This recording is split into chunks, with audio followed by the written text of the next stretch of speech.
Fifth Dimension Radio Sports Special. Live tonight, it's the Mogadore Wildcats versus the St. Thomas Aquinas Knights with veteran sportscaster Ron Whitmer and color analyst Chris Canova. Stay tuned for all the action right here on Fifth Dimension Radio's Sports Special.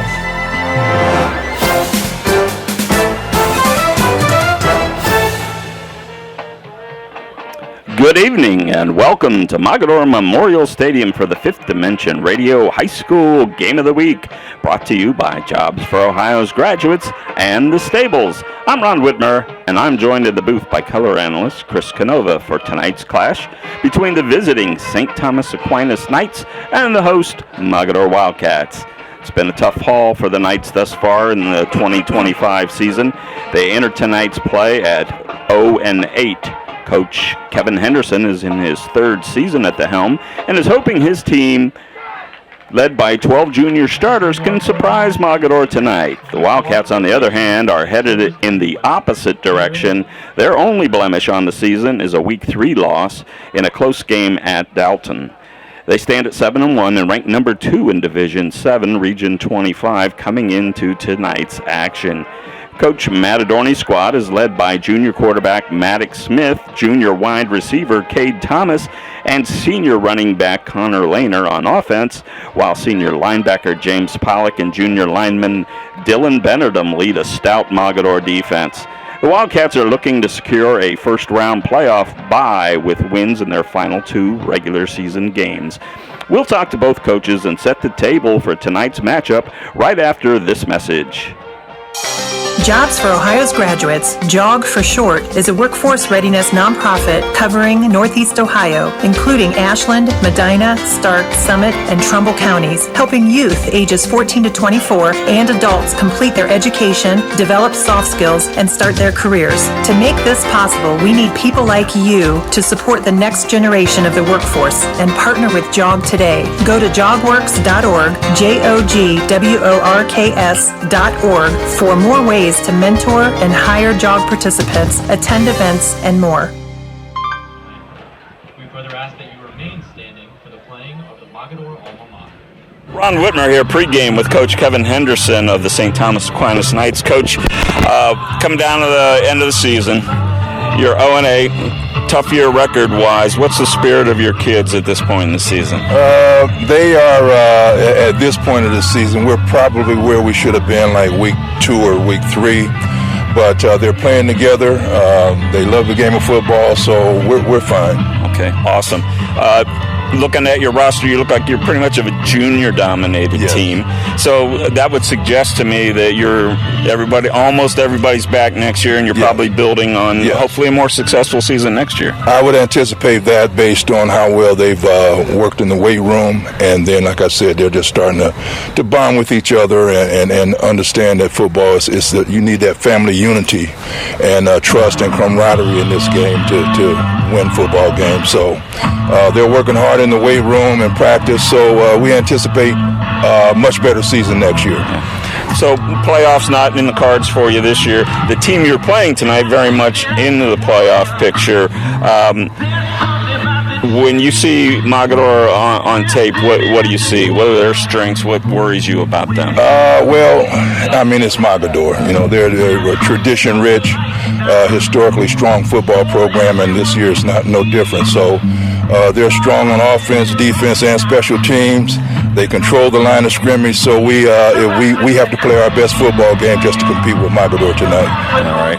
How about your team? Are you at full health tonight? Any key injuries going into We're tonight? as healthy as we can be at this stage of the season, so we're ready to get after the Wildcats tonight. Hey, we appreciate you giving us a few minutes for the game and wish you good luck tonight. Thank you. Appreciate it, Thanks. sir. Horse racing is a great sport, and now you can have a horse in the race. Own a little and love it a lot. TheStable.ca is an award-winning horse ownership experience. Purchase as little as 1% of a racehorse and pay a set monthly fee.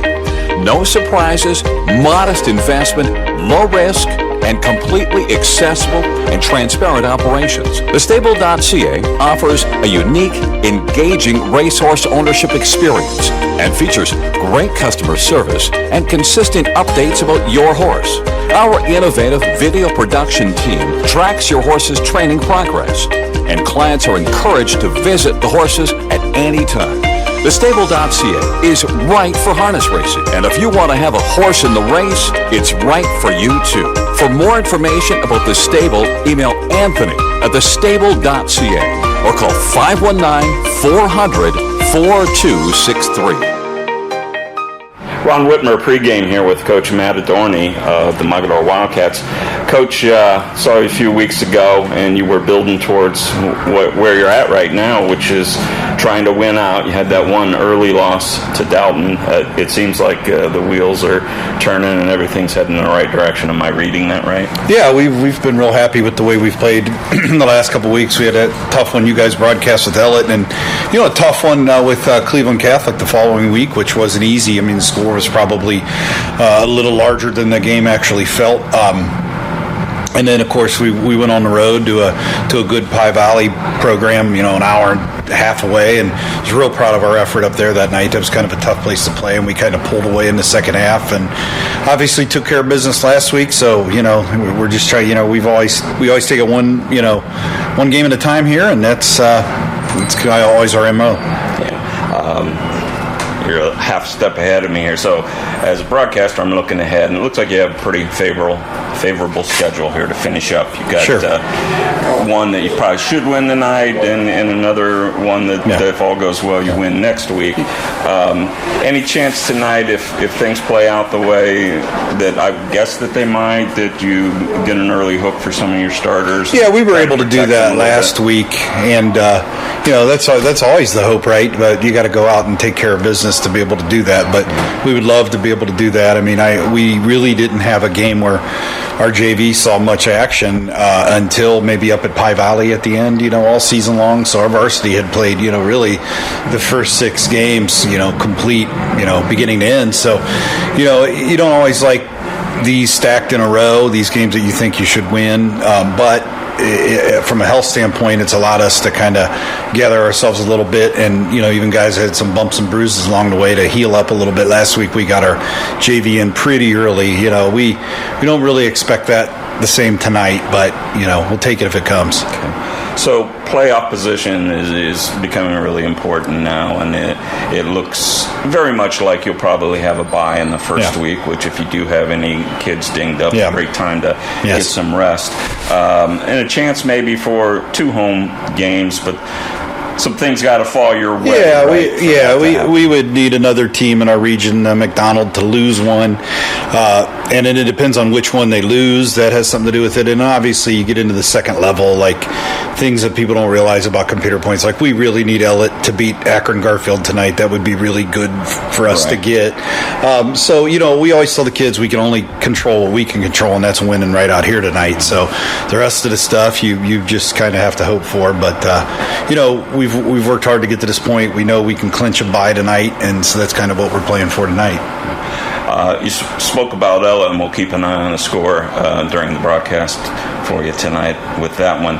That's the last time we were here. A great game for the spectators. Do you feel like that game, I wouldn't say it was a turning point, you were already starting to win at that time, but that built some confidence for your guys that this was not a mirage? I think there was that stretch of 4 right in a row, really, from Malvern. We were down 14 early, bounce back win down there, and then Ellett, who we feel still is better than their record, at least talent-wise. They have some big, physical, fast kids. Knew it was going to be a tough matchup. And then Cleveland Catholic has a winning record, and then Pie Valley has a winning record. So we knew that was going to be like a tough stretch in the middle there, and we do feel fortunate to get out of some of those games as wins, but also it told us a lot about our kids, their resiliency and their toughness.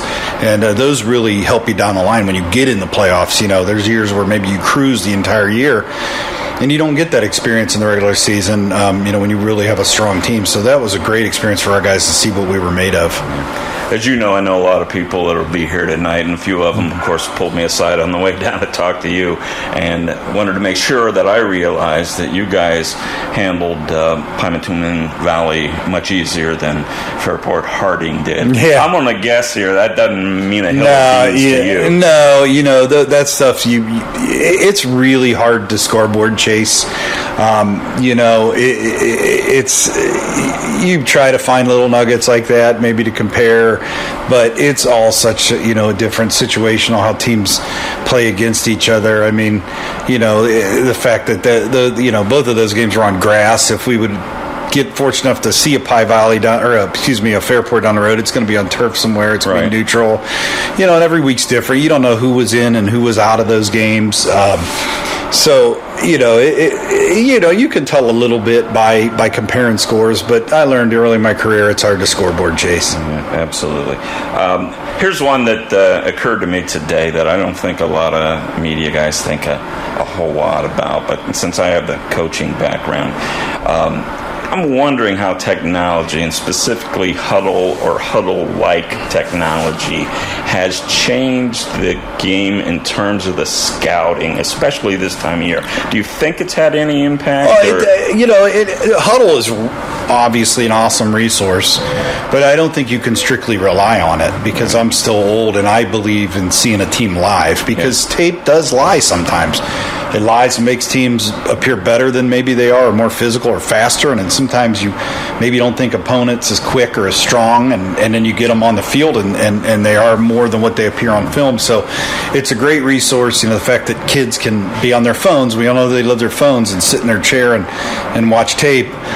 It's an incredible resource, and when you get these different views and drones and sidelines and end zones, and you get all these great views, it's a tremendous resource. But at the same time, I still like you still like to see and feel teams. So that's we still do a little bit of live scouting, and we're kind of hoping to send some guys next week that we trust because I still think that's important. And last question, we talked briefly about protecting guys possibly tonight from injury. Any injuries of note going into tonight's action? No, we're pretty healthy. We're fairly healthy. We have a younger guy just got released last night, so that was giving us some depth earlier in the year, and he's a junior. But knock on wood, we're pretty solid there. I mean, we have a corner out, which ironically is my son, who tweaked his knee against Cleveland Catholic, and he gutted it out for 2.5 quarters up at Pie Valley. So he's our starting corner and on a lot of special teams, and he was out last week, and he's going to be held out tonight. Hopefully, get him back next week. Awesome.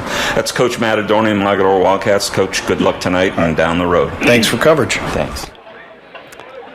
So, back here pregame at the Mogadore versus St. Thomas Aquinas Week 9 matchup, Chris.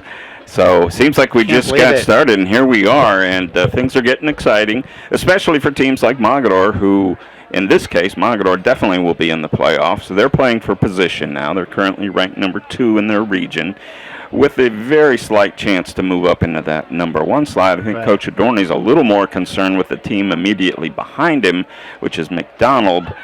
If both teams win out, he believes the math works out in McDonald's favor. Right. And why is that important? Well, no. Obviously a home game, right? Right, an extra home game was what Coach Adorni was talking to you about. And who doesn't love to play in this environment? Mogadore, it's small town America. It's awesome to be here, watching them again, and why wouldn't you want to play in front of your home fans, right? And it's very cozy. It is very cozy.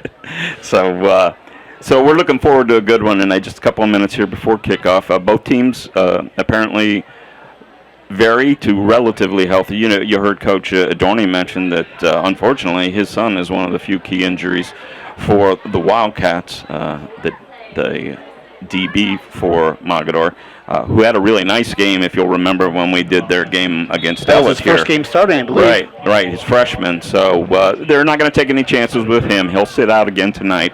And with that, we're going to turn our attention to the field. We'll see just about ready for kickoff. Handling the kicking duties for the Wildcats is number 15.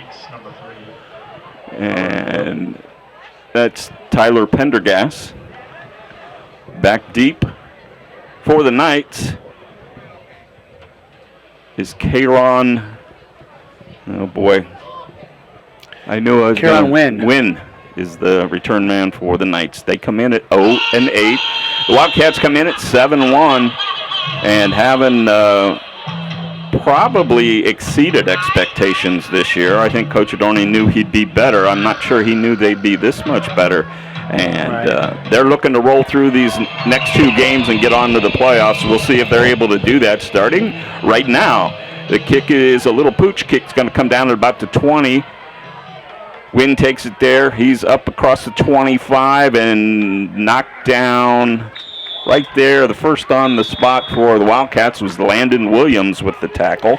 That's what you like to see to start out with. 9 Wildcats on the ball.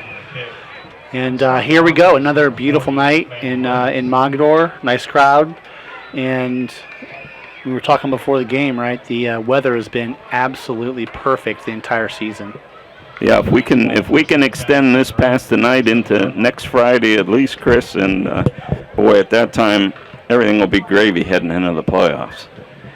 So the Knights will have the ball to start.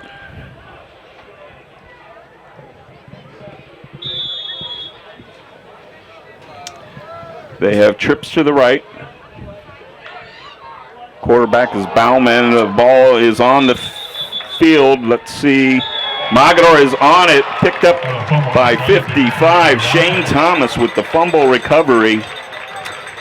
So the Wildcats starting off just how the coach would have liked it.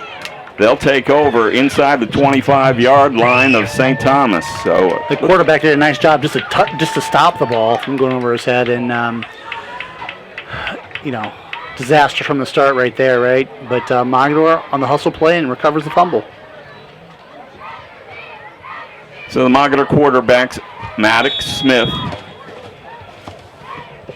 He's got Benedum behind him, and he fumbles and gets right on it at the 25-yard line. So the first 2 snaps of the game. And sometimes, Chris, you wonder when it happens that quickly, is the ball not rubbed up quite right? Maybe that's it. Slippery. Is that just coincidence? I think it's coincidence. A little chillier tonight, but certainly not cold. They should be using separate balls. Usually the teams bring their own balls into the games. Second down, they're going to give them a loss of a yard on the play, so 2nd and 11. Just underway here from Mogadore Memorial Stadium. Handoff is to Lehner up the middle, across the 20, up to about the 15, and falling forward for the first down. It appears the referee's going to mark it right about the 11, which is where the first down marker is. I don't see any signal yet. They're going to say 3rd and short, so less than a yard to go. Mogadore 3rd and about a half a yard just inside the 15-yard line. 10:50 remaining first quarter. Maddox Smith under center. Full house in the backfield. Smith turns, hands, looks like Lehner to the near side. He's across the 10, 5, and into the end zone. Untouched for the touchdown. Connor Lehner strikes quickly for the Wildcats, and they take an early 6-0 lead. Made that look really easy, right? Lead play left for 10 yards, lead play right for another 15, and a quick 6 points. Nice job up front by the Mogadore line. We'll call out some of those guys as the game goes on. Pendergast on to attempt the extra point. Thomas puts it down. Pendergast's kick is up and through the uprights. With that, at 10:36 of the first quarter, it's Mogadore 7, St. Thomas nothing. Let's take this quick 30-second timeout. If your saving for retirement approach involves the phrase, "I'll get around to it someday," Edward Jones can help. When it comes to meeting your goals, time can be on your side, and there's no better time than now to get started toward your retirement goals. Or if you're in retirement and want a second opinion, let's talk. Edward Jones financial advisor Vince Rosnack can help. Stop by or call Vince today at 234-571-9913 to set an appointment. Or stop by the office at 529 Canton Road in Ellett, across from Eastgate Plaza. Back here at Mogadore, and the Wildcats strike quickly with a short field touchdown. The run by Connor Lehner puts the Wildcats up 7-0. Pendergast will kick off from his own 40. Again, deep for the Knights. Caron Wynn. Kick is away. This time a high kick coming down at about the 15 to Wynn. He'll run on the near side to the sideline across the 25 and driven out of bounds at about the 29-yard line, where the Knights will have it 1st and 10 in their second possession. So Caden Bauman is the 6'1", 190 quarterback for the Knights, and as we mentioned, lots of a lot of juniors out there for them. A lot of juniors, exactly right. Well, that's the good news. The bad news is, well, not really bad news. Great news for Mogadore. There are a bunch of juniors on the field for them as well. Coming in the near side for Aquinas is Johnny Ashcraft. Bauman takes the snap, hands to Wynn. He's up to about the 30-yard line where he's tackled for a short gain. That'll bring up 2nd and about 9. Nice little burst there from him. I thought he was going to get a few more yards than he did. Yeah, it fooled me too, Chris. It appeared, I guess he took the handoff deep enough that it looked like he gained more than he did, just a yard gain. So 2nd down 9, ball on the 30, 10:08 remaining first quarter. Well, they accomplished the snap. Now let's see what else they can do with the ball this time. So they're running a spread. We have Ashcraft and number 6, Kai Hall to the near side. Wynn in the backfield alongside Bauman.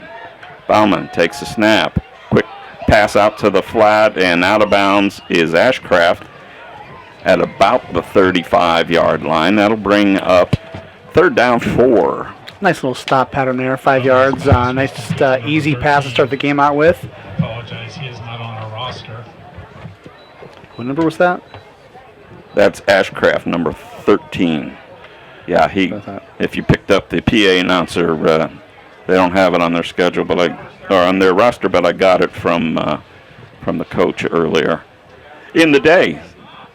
Kevin Henderson, very cooperative, helping us understand who'd be getting the bulk of the reps here tonight. Bauman takes a snap at 30, hands to Wynn. Wynn's up to about the 35 at the line of scrimmage where he's taken down. It'll bring up a 4th down and 4. And we'll see at this point in the season, a lot of times, Chris, you see coaches take some chances they maybe wouldn't in week 2 or week 3, although it does appear like the Knights are bringing on the punt team. We'll see what happens. Yeah, it does. You know, he looks like he's just about ready to break it there, and Magadore's doing a nice job of hauling him down there at the line of scrimmage.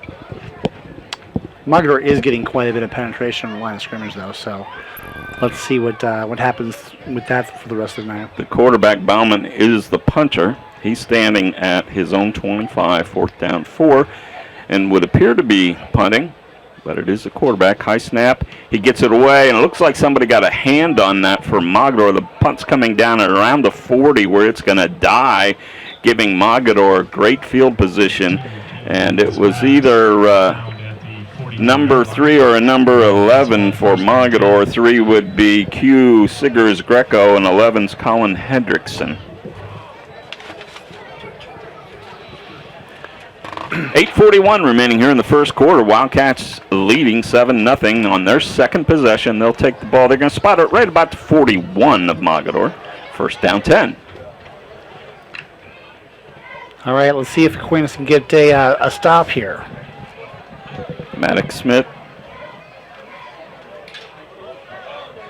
takes a snap, hands on the end around, and runner is met. Looks like we may have a hold on the far side. It was Cade Thomas running the ball, and we'll wait, but it sure looked like the receiver on that side, Chris, grabbed the hold trying to block, and that'll set Mogadore back 10. Yeah, St. Thomas Aquinas did a nice job of stretching that play out, and looks like they're going to get fortunate and get that penalty, too. Yep, a hold on the far side. Didn't pick up which receiver, but that's what it was. That'll move the Cats back to the 31-yard line, bringing up a 1st down 20. So if I recall right, Chris, in that Elliott game, Mogadore found themselves in this similar circumstance multiple times, and their great success in the game was overcoming these first and second and longs. We'll see what they can do here. Smith takes a snap. He's going to run it up the middle. He's up across the 35 to about the 36, picking up 5 yards. It'll bring up second down 15. Almost looked like his knee hit the ground. It looked like that was a busted play from the get-go, like he might have been handing it off, but he fumbled the ball, got it back to him, got it back, and then took off. Did a nice job to get 5 yards. Smith comes to the near sideline, gets the play from Coach Adorni. Coach Adorni in his 22nd season, Chris. Well, yeah, we're just talking about he doesn't look like he could be that old to have 22 years, but he's had a lot of success here. Maddox hands off to Lehner. Lehner's across the 40 to 42, 43-yard line where he's brought down, bringing up a third down and about 9. So a nice chunk of yardage. They're going to give him a little more up to the 43, so it'll be third down and 8. Did a nice job picking up an extra 2 or 3 yards there. There was really nothing there. And made this third down manageable, right? 3rd and, 8? Yeah, exactly right. He's got Thomas that he looks to a lot in these situations. Also, Lehner is certainly able to, although Lehner split out this time, he's got Benerdum, I believe, in the backfield with him. It's going to be a quarterback keeper across the 50 to the 45 and driven out of bounds after picking up the first down is Maddox Smith. So it looked like a designed run that time, Chris, where he just used his leg, got around the corner, and picked up that first down. It did, and he almost busted it for a touchdown there, didn't he? Nice run by the quarterback, nice block by the lead back. Yeah, it looked like Benerdum out in front of him that time. I like Benerdum. He's wearing number 88 as their halfback. Yeah, how about that? I love that. Yeah. Of course, he plays defense at linebacker, but even there, that's a little bit different number for that linebacking position. Actually plays a little bit of a hybrid there and plays on the line. Smith under center, fake handoff now, looking to throw downfield, open on the far side, and caught there. Looks like Thomas into the end zone for the Mogador touchdown. Cade Thomas with a 42-yard touchdown pass from Maddox Smith, and that'll put the Wildcats up 13-0, waiting on the extra point. Nice little hitch and go there. And the cornerback just sunk, and he was able to beat him for 2 or 3 yards? Yeah. And that was enough, and next thing you know, nice catch. Yeah, Smith put a lot of air under it and just let his receiver Thomas run under it. Thomas will be the holder for the extra point. Pendergast, the kicker, ready to attempt it. Spot. Kick is low this time, and it looked like one of the Knights got their hand on it, maybe. Couldn't tell for sure, but in there early for the Knights was Caden Bauman, the quarterback. So at any rate, the kick is no good, and that'll leave us with 6:47 remaining here in the first quarter, with the Wildcats leading 13-0 over the St. Thomas Aquinas Knights. Let's take this 30-second timeout. Jobs for Ohio's Graduates, JOG for short, is a workforce readiness nonprofit covering Northeast Ohio, including Ashland, Medina, Stark, Summit, and Trumbull counties, helping youth ages 14 to 24 and adults complete their education, develop soft skills, and start their careers. To make this possible, we need people like you to support the next generation of the workforce and partner with JOG today. Go to jogworks.org, JOGWORKS.org for more ways to mentor and hire JOG participants, attend events, and more. Back here at Mogador, where the Wildcats have taken an early 13-0 lead over the St. Thomas Aquinas Knights. 6:47 remaining in the first quarter. Tyler Pendergast kicking the ball from his own 40. Back is Wynn for St. Thomas. He'll field the ball at about the 15. Looking to run to the near side across the 20, 25 to the almost 30, where he's hit by a host of Mogador tacklers. A good job of team tackling in the middle of all that. Looked like number 54, Cole Turner for the Cats. All right, we need to get something going here with St. Thomas. because at this point, Mogador is controlling the entire game. So, tailback almost broke one last time. Let's see if he can get something going this time.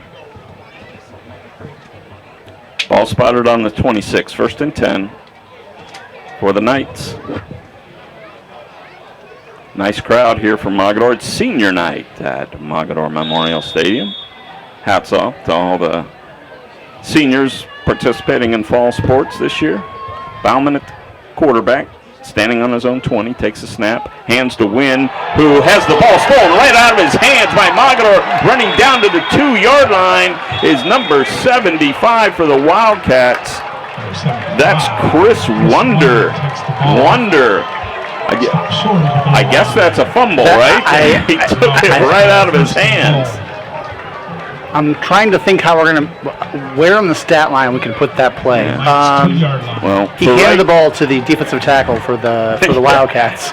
Right now, I think it's a fumble recovery. Right, it is, because it didn't seem to go in the air. It could be an interception, never touched the ground. Yeah, it could be. Don't know. Yeah. See if we can maybe get some clarification on that at Bob, halftime. we need a rule book there, what that would be called.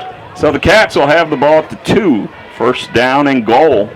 Benedum in this stack in the backfield. The hands to Benedum, and he's in easily for the touchdown. Dylan Benedum, the junior,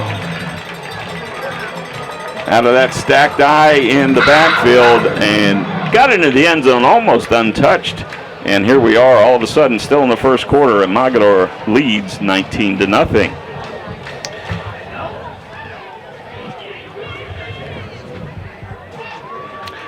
All right, well, they made that look easy too. I just hope these the Knights keep on battling in here.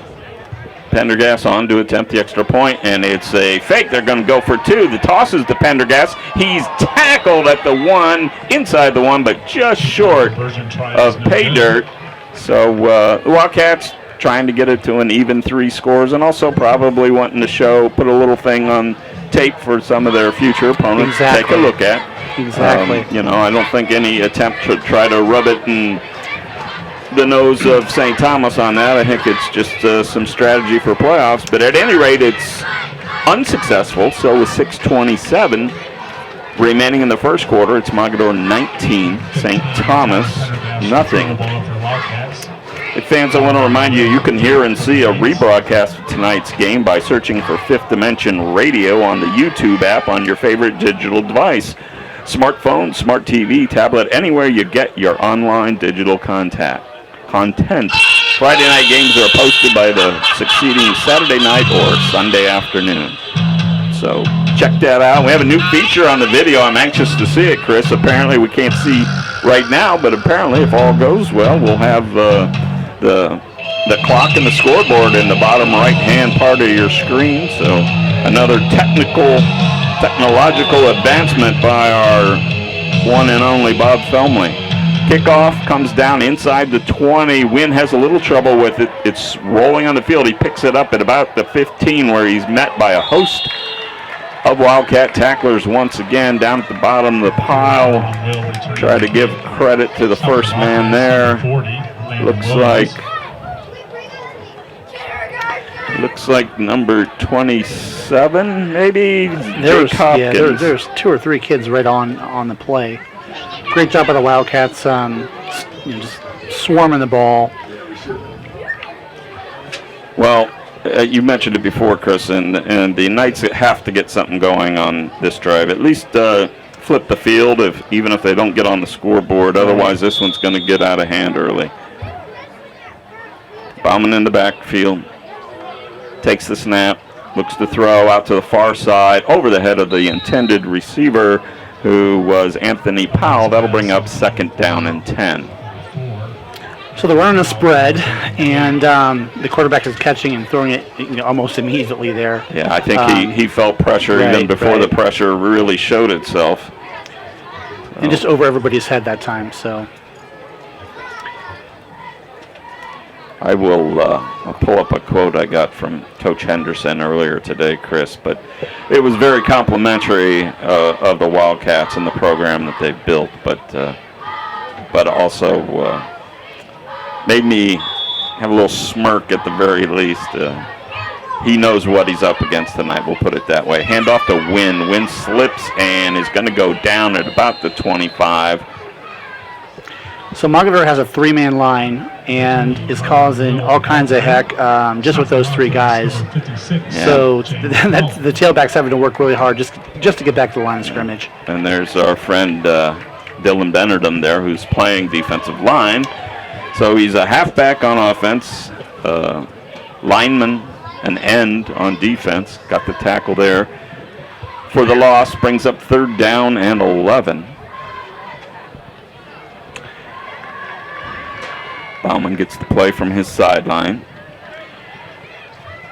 So these Wildcats have, they've been rolling since we saw them last time, right? Yeah.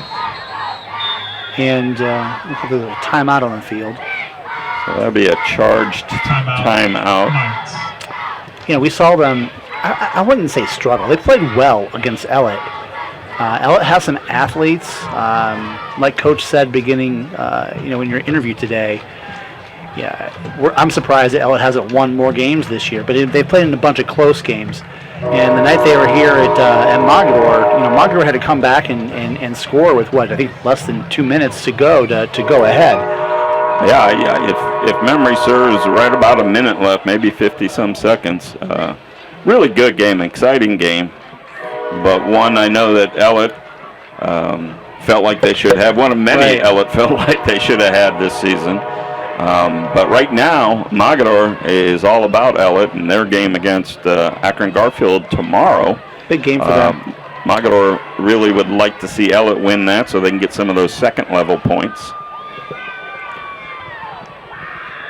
Score from McDonald in the first quarter. They lead Springfield 7-0. That's the team that's one slot behind Mogadore. Bauman gets a snap. He's rolling right, being pursued by Benedum, and throws it into the ground safely. Wise choice by the quarterback that time, because otherwise it was going to be a sack inside the 5-yard line. And Benedum showing his athleticism. I was worried for a second there they were going to run him back to the end zone and sack him for a safety. Right. Thank goodness he got rid of that ball. 5:20 remaining first quarter. Mogadore up 19-0 over visiting St. Thomas Aquinas. So Bauman back in punt formation. I believe it's Thomas back to receive at about midfield. Mogadore rushing the punter. It's a bad snap picked up by Bauman. He's running to the far side. Now looking to throw, but that's not going to work, and he's going to be driven down inside the 10-yard line where Mogadore will take over on downs. Several Wildcats pursuing him. It looked like Hopkins again. Jake Hopkins with the tackle. They've been having trouble with the snap all night so far, and that was no different. And the punter kind of fumbled the snap there a little bit, but not a great snap. And was just left to scramble, basically. All right. Well, Chris, outside of that opening kickoff,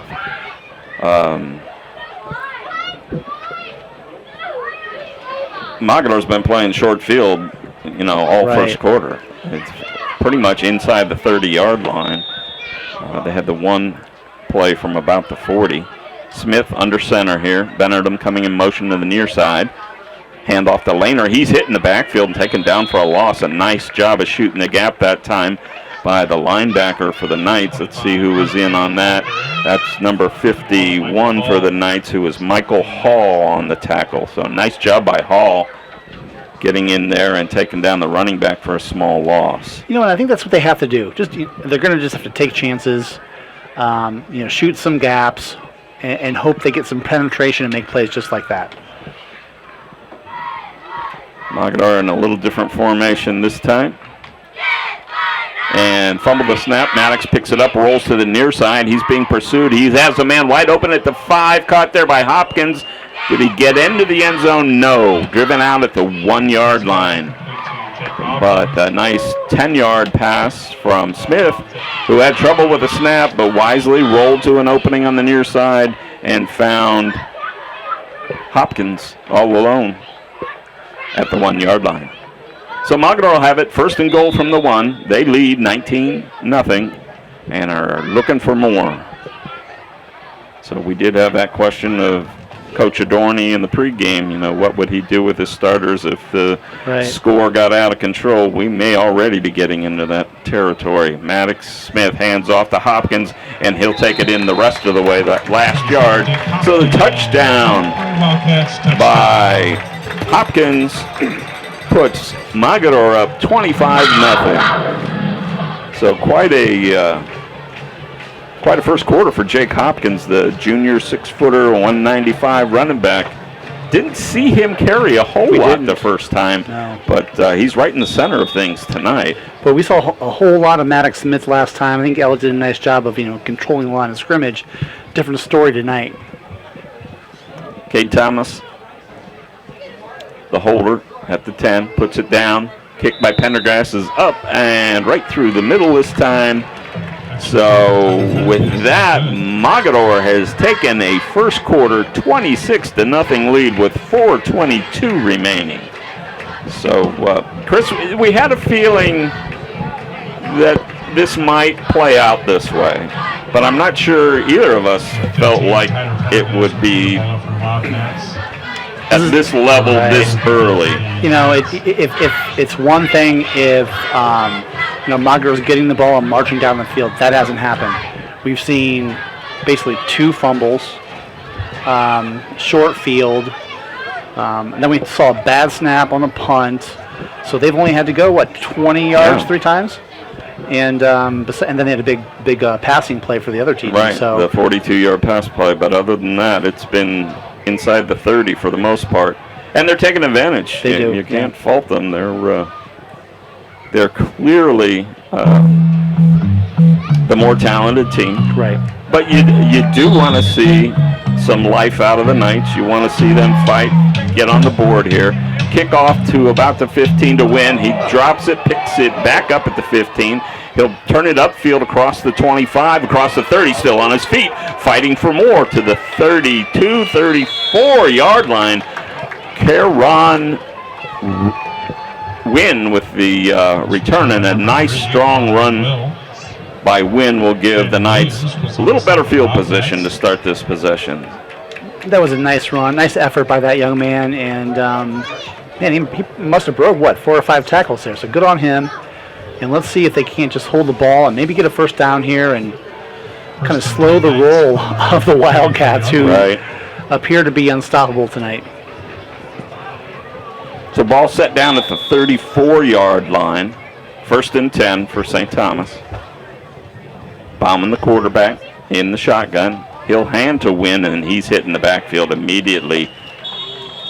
That time it's number 75 for the Wildcats, Chris Wonder, who had the big, we're still not sure if it was a fumble recovery or a interception, but Wonder already has a touchdown, a defensive touchdown, and he had the tackle on that one. So for those of you at home, and hopefully you tune in Monday night to see this, but the ball was snapped, and when he handed the ball off to the running back, Mogadore was already there. It was a very good handoff, and I don't mean to make light, but that's what it looked like, a handoff. But good on Wonder, who was right there and knew what to do with the ball. Bauman takes the snap, turns the wrong way, couldn't find Wynn. Now he'll roll to the far side, being pursued by Benedum. He'll throw the ball into the ground.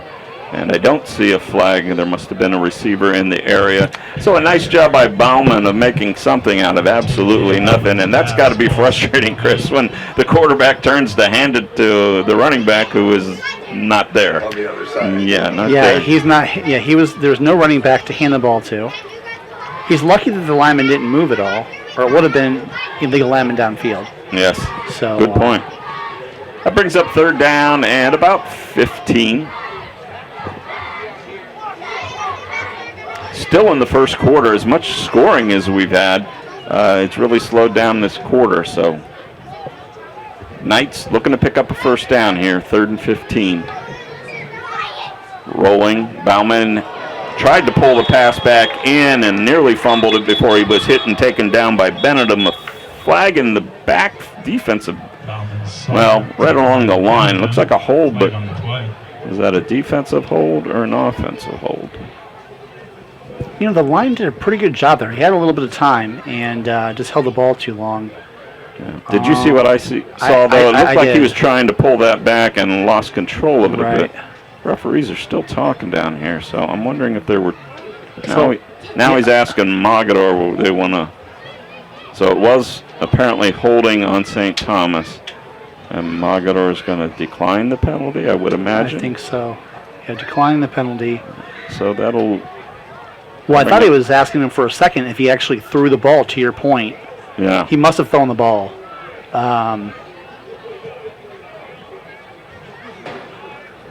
Okay.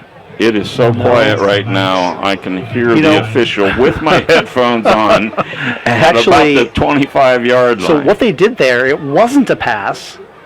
He is down by contact back there. And they declined the penalty, so it's 4th and, forever. Gotcha. 25. So that's why the ball's sitting at the 20-yard line. 4th and a long way to go. Bauman looks as if he'll be punting. You would think he would. He's standing at his own 10. Had a little trouble with a snap last time. He gets this one away quickly to about midfield where it's taken by Thomas, running to the near side, but a nice open field tackle that time by St. Thomas's number 8. Who is Tyshawn Dixon. So a nice job by Dixon. And, here's the one good thing I think that I'm seeing, Chris, is there's some athleticism on this Knights team. There is. And I think the biggest problem is you see individual plays, but you don't see the team, gelling at all right now, which is a huge problem. Because if you think of Mogador, you think of one thing. Yes. Team.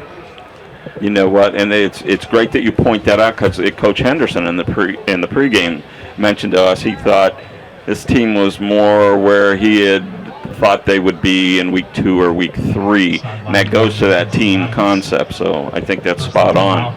You've seen some individual really good plays, but looking for his team to gel here. So Mogador with an empty backfield, going in motion is Lehner. He'll take the handoff across 50 to the 45 of St. Thomas to the 40, still on his feet and driven down on the far side by number 11, and that is Tramel Childs for St. Thomas. He's with his first tackle of the night, but that's enough for a first down for the Wildcats. They'll have it at the St. Thomas 37-yard line, 1st and 10. Clock winding at 2:33 here in the first quarter. Mogador up 26-0. Nice little stretch play there and hit the seam for 12 yards. Lehner's having a nice night. Couple carries, 43 yards. Thomas to the near side. Handoff inside. Looks like not Lehner this time. Maybe Benedum to the 30. Will pick it up as he gets out of the pile. Benedum was the carrier. So they're mixing up the backfield a little bit tonight, Chris. Getting some other guys some touches. Benedum had a nice carry there. Will bring up 2nd down and about long 2, short 3. Yeah, Benedum looks good. Looks like a bigger kid. Yeah, he's 6'4", 215. Nice size and quick, too. Right, one of the bigger guys from Mogador and a talented athlete. He'll come in motion to the near side. Fake handoff. Back to pass is Smith. Looking downfield, has a man wide open inside the 20. It's Thomas. Thomas to the 10 and dropped there for the first down. Tackle by number 32, Riley Lehman for St. Thomas. On the stop for the Knights. Reception's good for a Wildcats. Nice. Yeah, I was just going to say, a nice job by Smith. Cool, calm in the pocket, surveyed the field. I don't think that Thomas was his number 1 receiver on that route. He had all day back there. Took his time and found him. Thomas will go to the far side this time. Eye in the backfield behind Smith. Smith hands off to Lehner across the 10, pushing his way up near the 5. We'll see where they spot him, but a nice 5 or 6 yard gain on first down. I'm going to shout out Benedum again. That was a great lead block. I don't know if you saw that or not, but St. Thomas shot the gap there, and he leveled that young man from St. Thomas. Great block. First time we had him against Ellett, not that he didn't carry the ball, he did, but he did most of his damage on offense as a blocking back, and tonight they mixed it up quite a bit. 2nd down and about 4. Hand off in the backfield, and that's Benedum crashing his way into the end zone. Another Mogadore touchdown. So a touchdown run for Dylan Benedum, and the Wildcats have taken a 32-0 lead in the first quarter. 26 seconds remaining in the quarter. And Chris, it's not fun for anybody when you have to talk about this, but we were talking pregame about the rule in terms of the running clock. But my understanding is by a coach's agreement, officials' agreement, they can start a running clock in the first half if things get out of hand. The kick is up and good, by the way, bringing our score to Mogadore 33, St. Thomas nothing. So am I correct about that? They can. I'm not sure. Did they agree to that pregame? That's what I don't know. I'm kind of hoping that they did, and there's both sides of this, decision. I'm sure Coach Adorney's thinking, well, I see him going to talk to the official right now, and that may be very well what he's talking about. On the one hand, he wants to get some of his younger kids, and he mentioned that in the pregame, some more on-field game condition experience, and if you have a running clock that starts right at the end of the first quarter, the opportunity for them to get much time is greatly reduced. But at the same time, nobody wants to embarrass the other team. And I'd be very curious if that's what that discussion was about. Yeah, I agree with you wholeheartedly. Here's one thing I know for sure. Dylan Pendergast's leg may be getting tired between the kickoffs and the extra points. But he'll kick it again. This time it's coming down at the 27. Another kick drop, but fallen on immediately by Tremel Childs. So the ball will be spotted at about the 27-yard line. St. Thomas will have it 1st and 10. I used to talk about this with my uncle and my grandfather, and longtime high school football coaches. And to your point, Ron, these young men on the Mogadore side have practiced all week. They don't get to play a whole heck of a lot. Coach Adorney was talking about that, in the interview this evening, and they deserve a chance to play as well. At the same time, it's not Coach Adorney's job to have the Knights stop them. Yeah, exactly. My apologies to Tyler Pendergast, not Dylan Pendergast.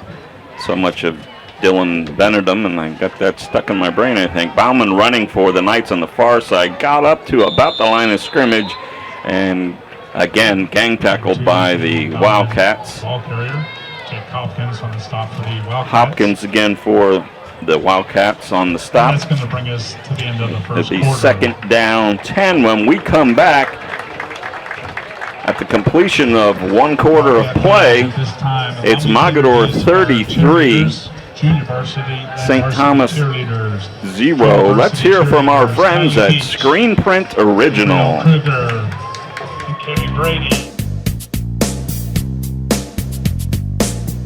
Tired of boring off-the-rack tees? Want to express your unique style or promote your business? How about create an unforgettable memory? Call us at Screen Print Original, 330-414-1635, 330-414-1635. We bring ideas to life. We offer high-quality DTF transfers on a variety of apparel, ensuring vibrant colors and lasting designs, from custom creations to bulk orders, all for you. If you have an idea, give us a call at 330-414-1635, 330-414-1635. You can also drop us a line at screenprintoriginal@gmail.com. We look forward to serving you. So back at Mogadore Memorial Stadium, where the Wildcats at the beginning of the second quarter lead the St. Thomas Aquinas Knights 33-0. Chris, I got a chance to briefly visit with our halftime guest Pamela Crombie. Definitely brighten up this press box, I'll tell you that for sure. Handoff for the Knights to Wynn, and he's got some room, but the ball's knocked loose. It's just inside the 40-yard line. I think Wynn was able to fall back on it. And on top of him for the Wildcats was number 7, Matthew Trusky. Hey, nicely blocked there on the right side of the line. He hit the seam, and if he didn't drop the ball, he's probably had another 5-7 yards at least. It was definitely going to be their biggest offensive play of the night. As it was enough for a first down. I believe, Chris, tell me if I'm wrong, but their first down here tonight. First down, you're right. So something to build on for the Knights. First down at the 40-yard line, 1st and 10. Bauman in the shotgun. Passes out into the flat, and thankfully for the Knights, Wynn just got a fingertip on it because position to intercept that ball for the Wildcats was Aiden Boylan. Boy, he was ready to go to the house, too. He was going to the house and just barely tipped by the Knights receiver. Otherwise, we're talking 40-0 to start off the second quarter. Fortunate there, for sure.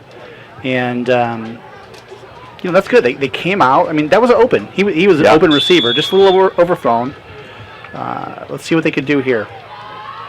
Coming to the near side for the Knights is number 4, Anthony Powell. Coming in motion is Kai Hall. Looking cross-field and throwing over the head of Gianni Ashcraft was Bauman. That'll bring up 3rd and 10. So it is 3rd and 10, and it looks like they have agreed to have the running clock in play here. There you go. So alert our halftime guests that it's going to be coming up on us a little quicker than it normally would. We'll also be hearing from Mogadore Superintendent John Knapp at halftime. So I keep getting questions like, so what's Ron going to ask me from the superintendent, from Pamela? Yeah, they're afraid of me, Chris. They know the hard-hitting, penetrating questions at halftime.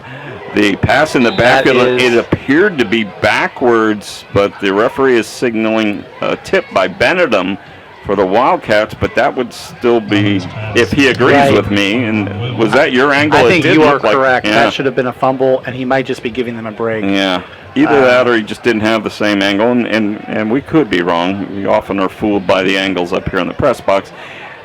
For St. Thomas's sake, it fell harmlessly to the ground, but it does bring up a 4th down 10, ball still on their own 40-yard line. Bauman in punt formation. Another good rush. He gets it away quickly. It's a high but short kick. It bounces at the 35-yard line of Mogadore and takes a turn towards the sideline. They're going to down it right at the 35. Part of the problem with that setup there is, and you can't see this on the radio, folks, I understand that, but the kicker's 10 yards back, and usually they're like 13 to 15 yards back, at least.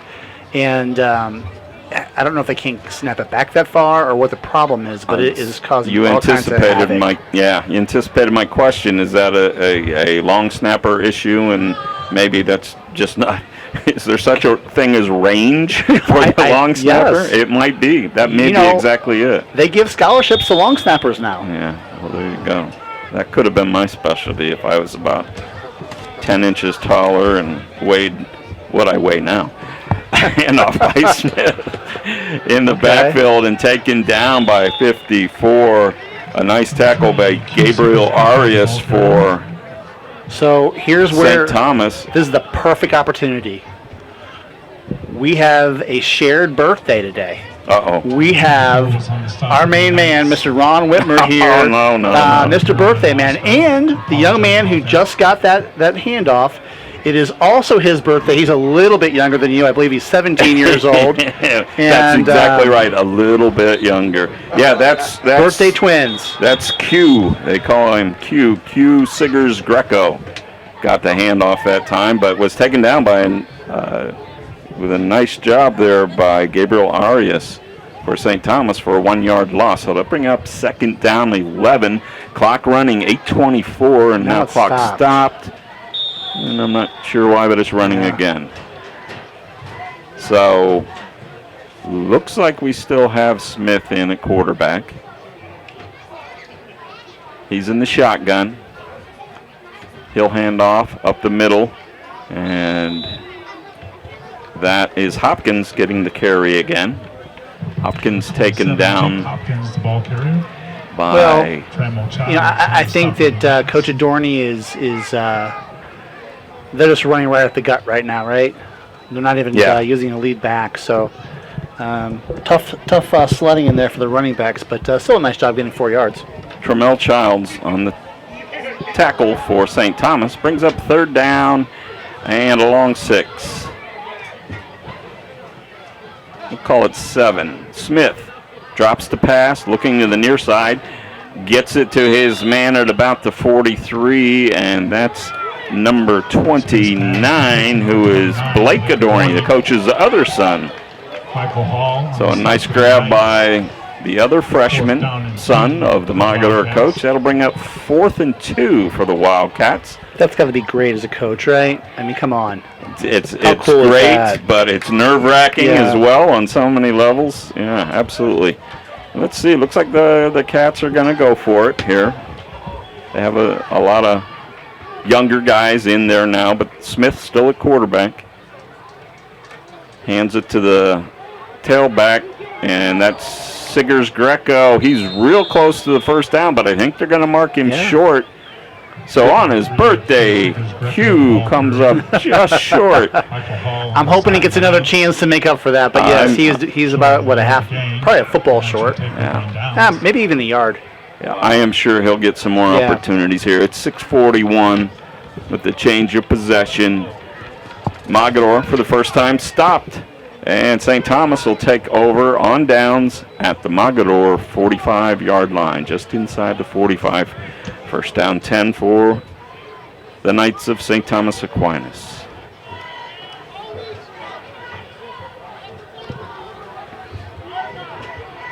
Very quiet here, and I guess given the state of the game, even the Mogador fans are ready to get in line for those delicious hamburgers and hot dogs here down below us. They do have a good concession stand. They sure do. Bauman takes the snap, hands to Wynn, who bobbles the ball, and let's see who got on it this time. I don't see a signal yet, but I think it's going to be St. Thomas, so it may have come right back into the hands of Wynn, who was the ball carrier, but a loss of 3. Bring up 2nd down 13. 6:18 remaining, 1st half. A lot of penetration there by the Wildcats, and if there was one green shirt, there was 5 green shirts on the ball there. Struggling getting the snap, struggling getting the handoff, actually. Score from the Suburban American Highland over Revere, and what Revere was hoping would be a better game, 28-0 in the 2nd quarter. 2nd down 14. Handoff in the backfield, hit by Mogador's. Number 11, Tramel Childs, the ball carrier. Looked like 58. 40 on the stop for the Wildcats. They're going to give the tackle to Landon Williams, 40 for Mogadors. Landon Williams, by the way, Chris, is the younger brother of Mason Williams, who's a starting tight end for Ohio U's Bobcats. Oh, I didn't know that. Yeah. Who was just a dominating player here. 3? I believe he's a redshirt sophomore at OU, so that would have been 3 years ago. Yeah, Mason Williams, really one of the standout players in the last couple decades here at Mogador. 3rd down and a little more than 15, and we get a false start. They're going to blow it dead. They're going to let the play out. Running to the near side's Bauman. He's being run out of bounds by Williams once again. Yeah, that should be a dead ball. That shouldn't be. I'm wondering. The official clearly was calling false start. Right. Looked like he wanted to blow his whistle. And years and years ago, I was a basketball official for a short amount of time until I almost got run out of my family. But this much I know about officiating. Sometimes the whistle slips out of your mouth. And that might have been what happened right there. And these days in basketball, a lot of them don't even have the lanyard on them. And if it flips out, it goes right on the floor. But I think that may be what happened to our line judge right there. At any rate, brings up 4th down at about 16. So Bauman in punt formation. is blocking back in front of him. Bauman's given some instructions to, and I don't have a 24. I'm not quite sure who that is, but that's who he was talking to. Bauman looking to punt it away. Oh. Low snap. Straight up in the air. He was down. It looked like his knee went down. Yeah, that's he was the call. Yep. He was way down. I think the referee's trying to give him a break here, but I think he might have both knees on the ground there. It was close. He definitely had one knee on the ground. So they blew it dead at the 41-yard line. And Mogadore will take over on downs there with 4:27 remaining in the second quarter and leading 33-0. So here we go. I'm thinking Coach Adorni is going to want to put this in because if he does, then he puts his JV team in, his freshman in, and if they happen to score, it'll still be a running clock. Yeah, I wouldn't be surprised to find out that that's just what he's thinking here. So Smith under center. Siggers Greco in at tailback. Bennerton, the halfback. And jumping off sides is the end for the Knights. That's Gabriel Arias. That'll give the Wildcats a 5-yard head start. 1st and 5. The ball will be spotted right at the 35-yard line. So, Chris, my guess here is this is probably very likely the last series we're going to see Smith at quarterback. I would think so. They're not. Laner's not in, right? Right. They've gone to backups at several of the other skilled positions. Siggers Greco actually hand off to the up back, and that's Hopkins. The very short gain of about a yard there. Tackle was by Childers for the Knights. Well, nice play by the Knights. Give them credit there. There's some penetration. 2 or 3 guys got in, or gapped the defense there, and nice play to stop Hopkins. It's actually Tramel Childs. I think I called him Childers, so my apologies there. 2nd down and 4. Hopkins out wide for Mogadore. A little jump again, and everybody stopped, but no whistle were blown. So that was an interesting play. Mogadore hands it off. What is going on here? Up the middle, and I think the coach told him not to throw the flag. You can do that? No, I don't. I mean, I know a lot of coaches would love to have that power, but that was as strange gets. But they let the play go. I mean, he's standing there talking. The side judge is talking to the. I don't know what's happening here. Yeah. Anyway, it's 3rd and 3 or 3rd and 4. Yeah, 3rd and about 4. So Smith drops back in the shotgun. Siggers Greco comes in motion. Smith runs up the middle. He's tackled well short of the 1st down. It'll bring up 4th and about 2 for the Wildcats. How about these Knights? Putting up some defense here, and a nice little stop there against Smith, who's a really good runner. And just nothing there. So 4th down, and let's see if they can get a stop and get off the field again. Tackle that time by Michael Hall for the Knights. Okay, somebody has to come out now. Hold on, we don't have a referee on the field. But the clock is still moving. Now it's stopped. This is actually more fun than I thought I was going to have tonight. So I'm trying to decipher what's going on here. And I'm enjoying watching you perplexed, and not to make light of what's going on, but but I think the Knights are certainly struggling. The officials are struggling, not in what they're calling necessarily, but just the flow of the game is I guess maybe what you would expect in this situation, but it's gotten sloppy to say the least. All right, full house in the backfield. Hand to Q across the 30, inside the 30. Got a couple before he's taken down at the 28-yard line, but that'll be enough for the Mogadore 1st down. So our birthday boy picks up the 1st down. It's Q Siggers Greco. Happy birthday, Q. Picks from all up the the first staff down. here at the Fifth That's Dimension. right. Happy birthday. He got above, 6 yards there, I think. So now he is in the positive yards for the night, which is great. Let's see if he can score. If we were great mathematicians, Chris, we could probably tell Q what factor he'd have to multiply his age by to get to the other birthday boy's age. And I'll tell you this, he was a very nice young man when he came over and shook your hand tonight, so that was good of him. Couldn't have been nicer. Hey, we're at a timeout on the field. Let's take this 30-second break, and we'll be right back. Jobs for Ohio's Graduates, JOG for short, is a workforce readiness nonprofit covering Northeast Ohio, including Ashland, Medina, Stark, Summit, and Trumbull counties, helping youth ages 14 to 24 and adults complete their education, develop soft skills, and start their careers. To make this possible, we need people like you to support the next generation of the workforce and partner with JOG today. Go to jogworks.org, JOGWORKS.org for more ways to mentor and hire JOG participants, attend events, and more.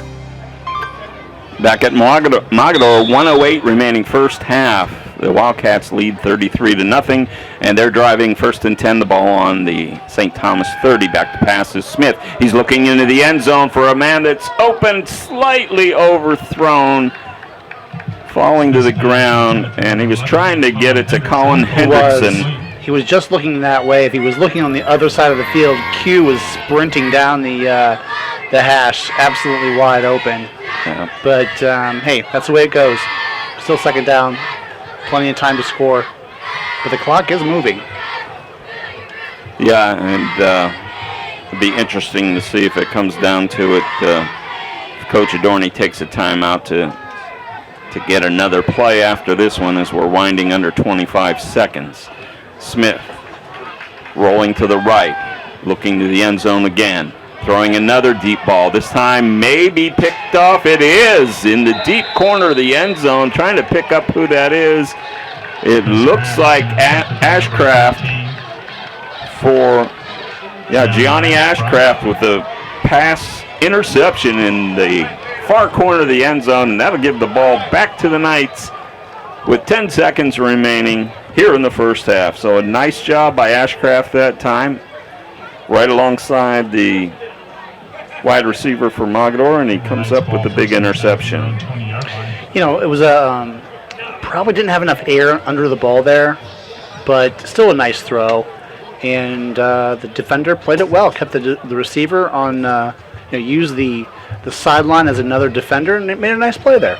Hey, Vince, make sure you join us here at halftime for our guest tonight. We'll hear from Pamela Sayers from Jobs for Ohio's Graduates, one of our season sponsors, and from Mogadore Superintendent John Knapp. So stick with us. We'll be having a lot of fun here in the booth and learn some things while we're at it.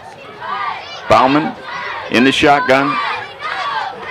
Takes a snap just as the clock winds out. He's running to the far side, trying to crank up a deep one. Throws over the middle and batted down that time. A nice pass defense by the Wildcats' number 5, Jace Smith. So that'll take us to halftime with the score, Mogadore 33, St. Thomas Aquinas 0. Let's hear from our halftime sponsor, Edward Jones and the Stable. If your saving for retirement approach involves the phrase, "I'll get around to it someday," Edward Jones can help. When it comes to meeting your goals, time can be on your side, and there's no better time than now to get started toward your retirement goals. Or if you're in retirement and want a second opinion, let's talk. Edward Jones financial advisor Vince Rosnack can help. Stop by or call Vince today at 234-571-9913 to set an appointment. Or stop by the office at 529 Canton Road in Ellett, across from Eastgate Plaza. Horse racing is a great sport, and now you can have a horse in the race. Own a little and love it a lot. TheStable.ca is an award-winning horse ownership experience. Purchase as little as 1% of a racehorse and pay a set monthly fee. No surprises, modest investment, low risk, and completely accessible and transparent operations. Thestable.ca offers a unique, engaging racehorse ownership experience and features great customer service and consistent updates about your horse. Our innovative video production team tracks your horse's training progress, and clients are encouraged to visit the horses at any time. Thestable.ca is right for harness racing, and if you want to have a horse in the race, it's right for you too. For more information about The Stable, email Anthony at thestable.ca or call 519-400-4263. Welcome back. It's halftime, and it's time for the Edward Jones Halftime Show live from Mogadore Memorial Stadium. We're joined in the booth now by Pamela Sayers from Jobs for Ohio's Graduates, known as JOG, here with Fifth Dimension Radio's broadcast. She's the assistant director there. One of our two-season sponsors, so we're really excited to have you here, Pamela. Welcome. I'm excited to be here. Don't you love this beautiful space we have here? Yes, it's very spacious. I feel right at home. It's less spacious than it was when I was about 20 years old, but that's a whole nother problem. Okay, so thank you, and JOG, for sponsoring this effort from Fifth Dimension Radio. It's been a blast for all of us as we get here towards the end of the season, and we couldn't have done it with folks like you. So first of all, thanks for thinking of us and supporting us. And we want to take some time now to talk about, some people may not know, what is this JOG thing we keep hearing about on every we need to tell them Bagcast? then. Well, and I'm going to ask you to do that. So you've been around since 1987. Tell me about the ways that your organization serves young people in the area. So I have not been around since 1987 with JOG, just as a point of clarification, but I have been here 17 and a half years. And at JOG, we focus on meeting young people where they're at. We thrive on wanting to see what makes them tick, what they're good at, and we want to help them develop necessary skills and goals so they can continue to move forward. Our youth aren't just the future. They're today, and everything that we can pour into them is going to set them for a path of success and allow them to not just exceed now, but exceed for future and be amazing people the way they were created to be. And I'm happy to be a part of it. Right. And I assume that, I know that serving young people is always going to be at the core of what your organization Absolutely. does. But I think I'm aware that, as JOG often does, you're still evolving and you're growing into a little bit older demographic with some of your program. Can you tell me about that? Yes, so ultimately we're a workforce education organization. So we're always going to meet people where they're at, and we're going to equip them for the workforce. And yes, we have predominantly done young adults, 14 to 24, but as we've been expanding into different regions, we are starting to see the 24 and older, and it's just as rewarding. It's fantastic. We're getting into manufacturing. We're helping with the Polymer Initiative.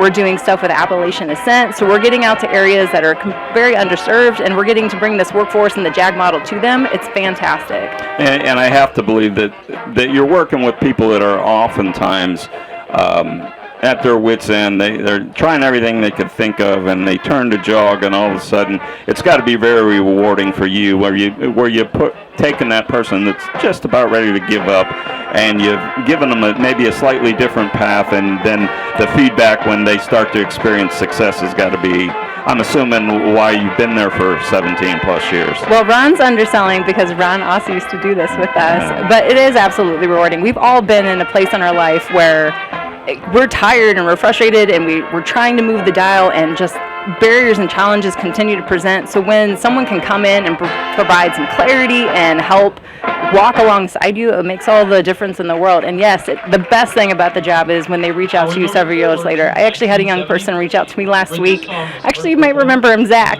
And sure, yeah. Yes, I mean, he has a family, and he's up for this regional manager position in West Virginia, and he credits JOG to the work that he did when he was with us. I know one of the things that the young people always have looked forward to in the past is you do some special events every year, and I believe you have one coming up soon. One of my favorite events is actually our Leadership Development Conference. This year it's on October 29th. So what we do is we take all the young adults from all the counties that we're serving, and we bring them together. We have a keynote, which is going to talk to them about leadership in general, and then we break them out into breakout sessions where they get to really harness in. This year we have a theme of leading with wisdom, action, humility, and strength. So those different workshops, they get to learn about those individual intricacies and how they affect them as leaders so they can build upon those skills and not just for today, they can continue to have them. So it's October 29th. We're always looking for people to get involved. If anyone listening wants to help out, a really easy way is to sponsor youth. That's $60. You can contact us at Jobs for Ohio's Graduates.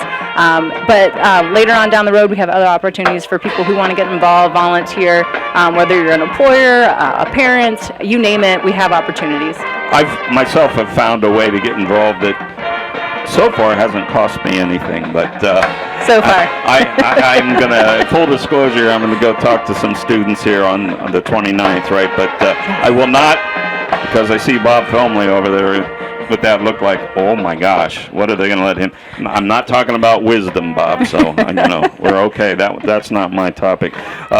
Final thing I wanted to ask you about tonight, because we could talk all night. I know with the business community, especially in the Akron area, a lot of them know JOG through the work experience program, and especially the summer work experience program. So will JOG be involved with that again this year, and what can you tell the folks and potential host for students? I don't have all the details yet. We usually find out details about summer work after we get through the new year. So January, February, we should have a better idea. But for the past several years, we've placed anywhere from 300 to 500 young adults throughout the counties we serve. Our employers get free work. It's a mentorship, and often, most times, it's the first job for our young adults. So employers, if you're looking for youth, whether you want to direct hire or just someone to try out, definitely reach out. And it's worth it. It's worth it. You're pouring into a young person. It's good for your business, but it's even better for the community, right? Absolutely. Yeah, absolutely. So the last thing, how's the work environment over there at JOG? Well, I'm there, so it's fantastic. The last full disclosure is Mr. Canova actually is the head man at JOG, and we thank him and Pamela and the whole staff over there for the great work that you do. Thanks for joining us tonight. I know you're a little nervous, but you're a natural. If you know enough about football, I'll be out of a job soon. But thank you, Pamela. We really appreciate you coming up. Thank you, Ron, and happy birthday. Oh, thanks. I turned 50 today. I believe it. That's my story, and I'm sticking with it. We'll be back to talk with Mogadore Superintendent John Knapp right after this message. Jobs for Ohio's Graduates, JOG for short, is a workforce readiness nonprofit covering Northeast Ohio, including Ashland, Medina, Stark, Summit, and Trumbull counties, helping youth ages 14 to 24 and adults complete their education, develop soft skills, and start their careers. To make this possible, we need people like you to support the next generation of the workforce and partner with JOG today. Go to jogworks.org, JOGWORKS.org for more ways to mentor and hire JOG participants, attend events, and more. Whoa, a little hot there, I apologize. We're back here at Mogadore at halftime where the Wildcats lead the St. Thomas Aquinas Knights 33-0. We were under a running clock, so if you're thinking, boy, that was a quick second quarter, it definitely was a quick second quarter. But we thank our guest, our sponsor from JOG, Pamela Sayers. Pamela was very nervous about talking to me, but she's probably, you probably know more than I do about her football knowledge, but if it's much, I'm going to be out of a job soon. So that was so nice of her to stop up. Thanks, Pamela. You were awesome. And he was just bragging about your football knowledge, Pamela. He was bragging about your football knowledge. I was like, I didn't see it. So we are awaiting arrival of Mogadore Superintendent John Knapp, and if it's anything like it was for me pregame, when people know who you are, they want to talk, and John may have gotten waylaid. In the meantime, Chris, real successful first half. It seemed like the load was shared pretty much by several of the Wildcats. I know that unlike the first game, Jake Hopkins played a big role there in the first half, and Dylan Benedum. So you have some stats for us you could share? Now, to be fair, Mogadore has had a short field the entire night. They have indeed. These stats are not going to be, mind-blowing, but they took Connor Lehner out pretty early after a long TD run, and he has 49 yards rushing, 1 TD.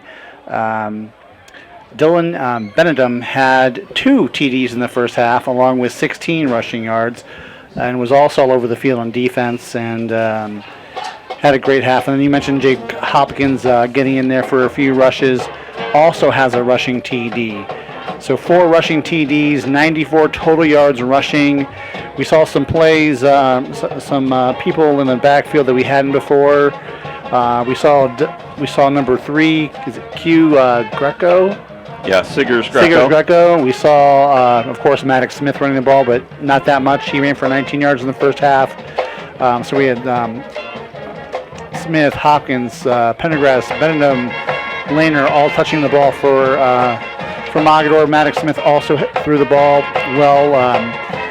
6 passes for 4 completions, 82 yards, and a touchdown to Cade Thomas, who has 62 yards in total receptions during the first half. I got to shout out the Mogadore defense because they have given up 0 yards in the first half relative to rushing, and then 6 yards passing. Frankly, if we count the fumbled snaps and such, I'm sure that they're in the negative yards rushing. I did not do that. Yeah. But good effort by the Mogadore defense. And the bottom line here is the Knights have got to hold on to the ball when they have it, and aren't being very good at doing that during the first half. Yeah, that Mogadore defense, much like on offense, the wealth was shared. Hopkins on defense with 3 tackles. Boylan had a pass defense. Thomas had a fumble recovery. Have to pick up Chris Wonder, maybe the play of the game so far. With right now I'm calling it a fumble recovery, but it may well have been an interception. And he also had a tackle for loss. Benedum with 3 tackles, Trusky with a tackle, and Williams with 2 tackles in the first half. So they're sharing, and Chris, just what I think Coach Adorni would have hoped to see, which is nobody getting hurt. Right. Sharing the load, both offensively and defensively, and I think we can expect to see a lot of the underclassmen here in the second half as the game continues to be under the running clock. And to your point, if folks walked away before halftime, just as we were rolling up towards halftime, Chris had mentioned that if the Wildcats could go up another score here, then Coach Dorney would most likely keep those younger kids on the field, knowing that the clock would continue to run for them even after a score. So we'll see what plays out. We have some scores from tonight, some of the big games to take a look at. It does not look like we're going to hear from Mr. Knapp tonight, so let's take a look at the scoreboard. Wadsworth beating Stowe Munroe Falls 31-13 just before halftime. Nordonia and Hudson tied up at 7 at the half. Those teams are both 6-2. Some other scores from the American. Aurora leading Roosevelt. Aurora still with a very outside chance to get in the playoffs. Highland big over Revere at halftime, 42-0. I don't think I saw that one coming in terms of the score. Copley, who is playoff bound with a 35-0 lead in the second quarter over Barberton. And Talmadge and Cuyahoga Falls are knotted late in the first quarter at 7 apiece. Check some other. Trying to find that McDonald's score that I saw earlier. In the Metro tonight, Streetsboro in a little bit of a surprise, only up on field 10-6 at halftime. Okay, so we're going to take this brief 30-second timeout, and we will have the opportunity to talk for a minute or two with Superintendent John Knapp from Mogadore. If your saving for retirement approach involves the phrase, "I'll get around to it someday," Edward Jones can help. When it comes to meeting your goals, time can be on your side, and there's no better time than now to get started toward your retirement goals. Or if you're in retirement and want a second opinion, let's talk.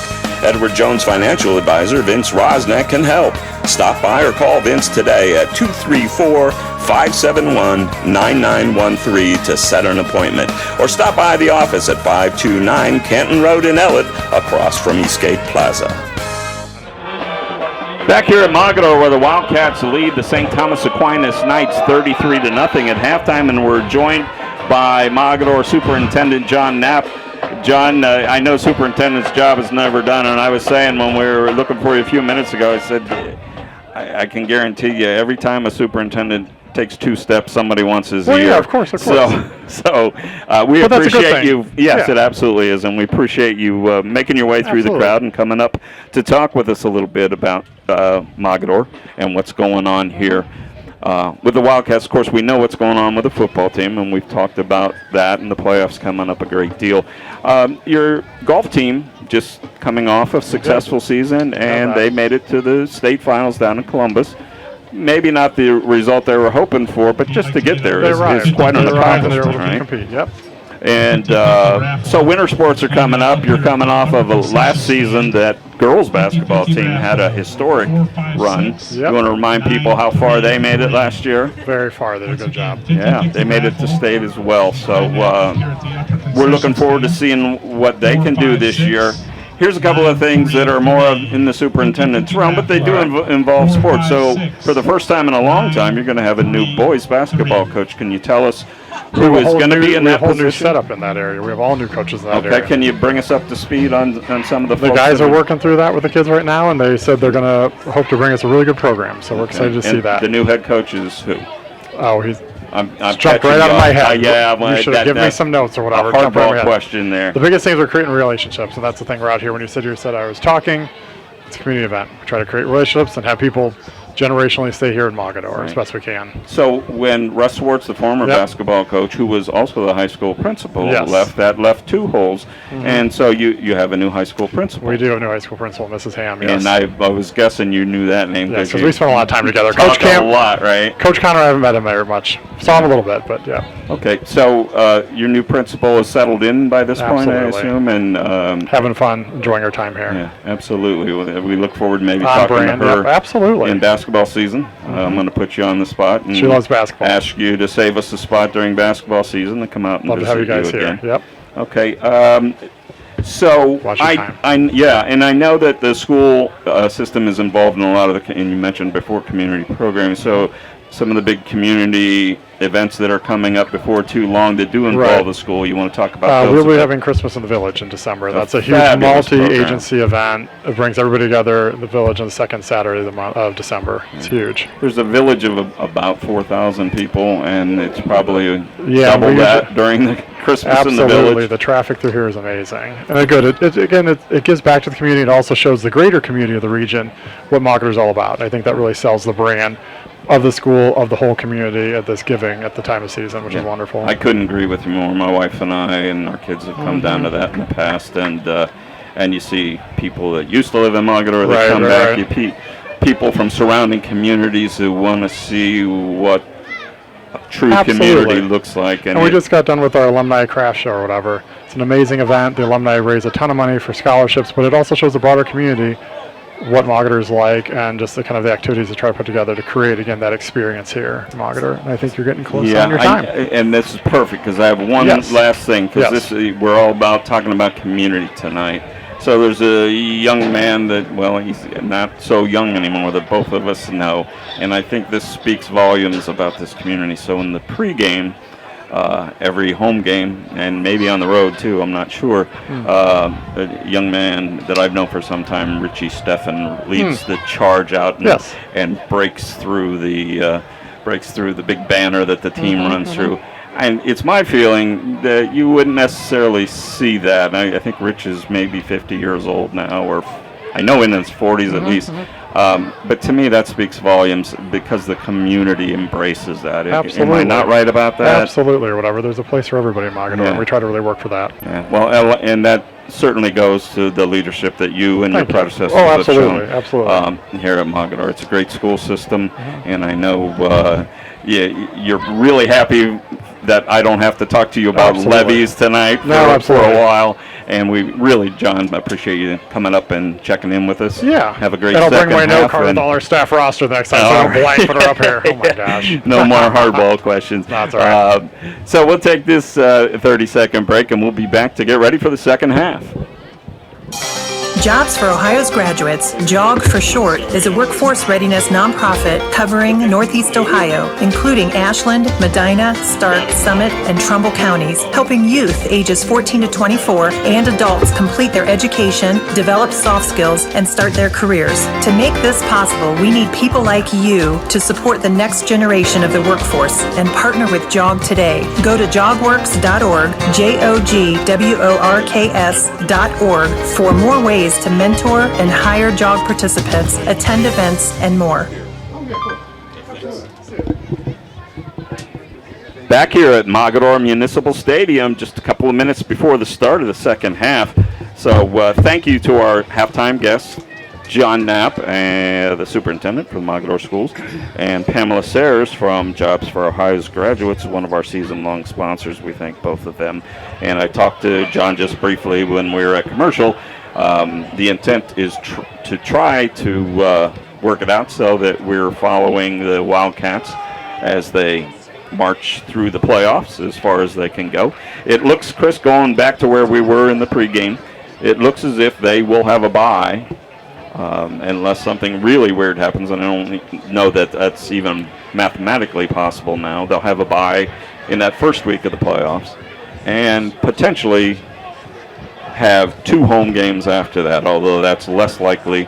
Were you able to find that McDonald score? McDonald was up a score early, and let's see, there we go. But we didn't get an update, and a couple of things that would help Mogadore out to maintain their number 2 position in Region 25 would be a McDonald loss, and either way, they're hoping for an Ellett win over Garfield tomorrow. Right. Garfield would bring a lot of those second-level points. 7-6 McDonald. Okay, still in the second quarter. So that's a close one, and Mogadore are definitely keeping their eye on that. You know, so many coaches say we play them one at a time, and I'm sure Mogadore does that as well. But going into that Ellett game, the Wildcats, Matt Adorney freely admitted, hey, especially now that we don't have a league that we play in this season, but even with our leagues in the past, we were playing for league championships, but we always had an eye on the playoffs. And here in Mogadore, that's what they're about. And you heard Coach Henderson from St. Thomas in the pregame speak to that Mogadore tradition. And, you know, I asked him, what are Mogadore's strengths? What worries you about them? Offense, defense, special team. He just went down. And he wasn't trying to be funny, but it also kind of came off as, he knew what he was up against tonight. But, you know, a lot of programs are envious of what this community has built with this program. And it appears this year they're, you know, edging back to that very high level that they've been at for a while. And last year at 5-5, right? Most programs would be very happy with 5-5, but Mogadore was not. I don't think most people realize how good this Mogadore program is. It's you know, yes, they are a smaller school. Saying all of that, they play much bigger schools throughout the entire year. Mm-hmm. They play teams of quality in their own division all year long. So we're second half kickoff comes to the 30-yard line. Running the near side is Thomas across the 40-45 and driven out of bounds at the Mogadore 49-yard line. That's where the Wildcats will start off here in the second half. Tackle made by number 24, who we don't have on our roster for the Knights. So if we get that, we'll I don't see 24 on my roster either. But he seemed very excited to have made the tackle and hustled off the field. So it's an indication that, as Coach Henderson told us, his kids that are here have bought in, and they know better things are ahead. So they're going to play out this season as strong as they can, and almost all of them are back. Hand inside to Siggers Greco for the Wildcats. He's ahead for a gain of about 9 yards to the 41-yard line of St. Thomas. They're going to mark it just outside the 41, so second down and about a yard. So is that Jace Smith quarterbacking? That's a great question, and I believe you're right. No, that handoff this time is to Q once again, Siggers Greco, and he's taken down at about the 32 by number 32, Riley Lehman. And the quarterback for Mogador is number 6. Peyton Custer. So a freshman. Custer in at quarterback. First down and 10 for Mogador. A lot of freshmen and sophomore out there for the Wildcats. Custer hands the Siggers Greco up the middle. He's got a nice gain of about 7. He's still on his feet, being pushed by the line forward, and he's going to get an 8-yard gain on first and 10. You got to love that effort, right? I mean, it looked like he was stopped 6 yards into the run, and he just kept pushing the pile with those powerful legs. Cole Turner from the Mogador line, in the middle of that line at center, was pushing forward as well. Brings up second down 2. Pitch to Siggers Greco, running the near side across the 20. He's got the first down. That probably should have been a fumble. Late fumble, a whistle. Nobody. St. Thomas is 24. Thought he had it, but they're going to call him down. Forward progress stop. And I actually lost sight of the ball, Chris. You thought it should have been a when he live went ball? to tackle him, instead of tackling him, he grabbed the ball. And it looked like a fumble, but we'll have to see that on replay on Monday night. We saw that as a resulting touchdown in the first half. Handoff was to Hopkins in the backfield. He's taken down for a loss on first down, loss of about 3 yards. It'll bring up second down 13, ball at the 23.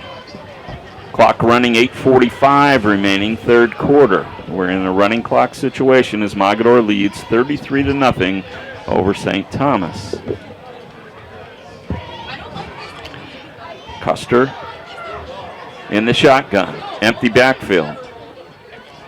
In motion is Siggers Greco. Custer going to run up the middle. And not much there for him. He does make something out of nothing and falls forward for a yard or 2. And it looked like the tackle was Michael Hall. Well, nice play by the Knights there. Really had 3 or 4 people in the backfield and made a nice play on the tailback. Third and about 12.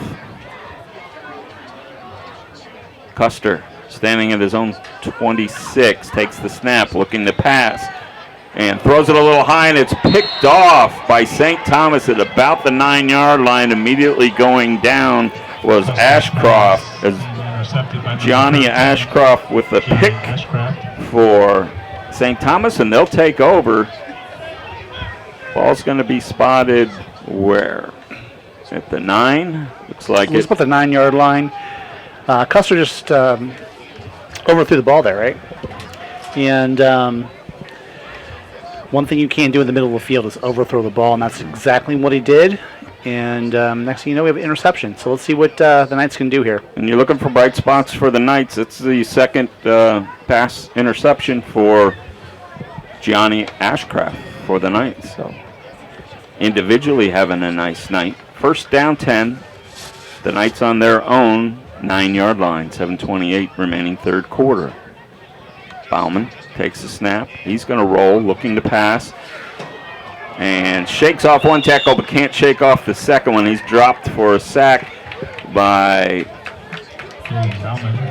sacked by number 55. 55 for Mogador, who is Shane Thomas. So again, he was dangerously close to that goal line. He was in the end zone for just a brief second. I thought he was going to get sacked back there. I did too. And able to work his way up to the 5-yard line or the 4-yard line and at least prevent them from getting a safety. So that's good. So a loss of about 5. Ball set down at the 4.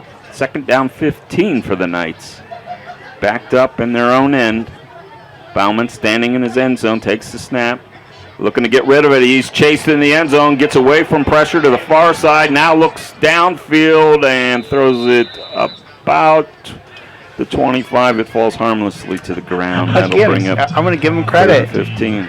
Thought he was going down, didn't you? I thought he was going down once or twice, maybe even 3 times there, but a nice job avoiding the sack, rolling out to the left and getting rid of the ball. That could have been a lot worse. I thought that was going to be a interception down there. Right. Third down 15. 6:04 remaining third quarter. So we're seeing several backups on the field for Mogadore, but some starters still out there on the defensive side. See Smith and Hopkins out there in the defensive backfield. Bauman in his end zone. Takes a snap and passes over the middle of the wind to the 5 to the 10. He's got room on the outside to the 15, 20, 25, to the 30, to the 40, and driven out of bounds at about the 43-yard line is Karan Wynn for the Knights. By far, Chris, their biggest play of the evening. Their biggest play. And interesting, I assume that was some type of a fake and a little jump pass. Yeah, it was a little screen play there. They just held the line of the Wildcats for a second, then let them rush in. Looked like it was going to be, yet again, another safety.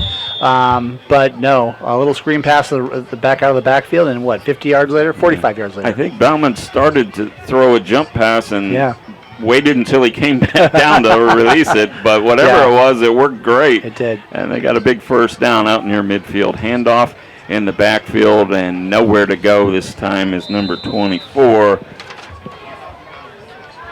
Who, again, we don't have for the Knights. I'm not sure who that is, but he's taken down for a loss of about a yard by Williams for Mogadore. Williams is putting up some nice numbers on the defensive side tonight. It's his third tackle. Was that Wynn on that catch, by the way? It was Wynn, yeah. Nice job of finding the hole there. He's Mr. Everything for that team right now, offensively and defensively. Nick Hamilton just came off for the Wildcats defense.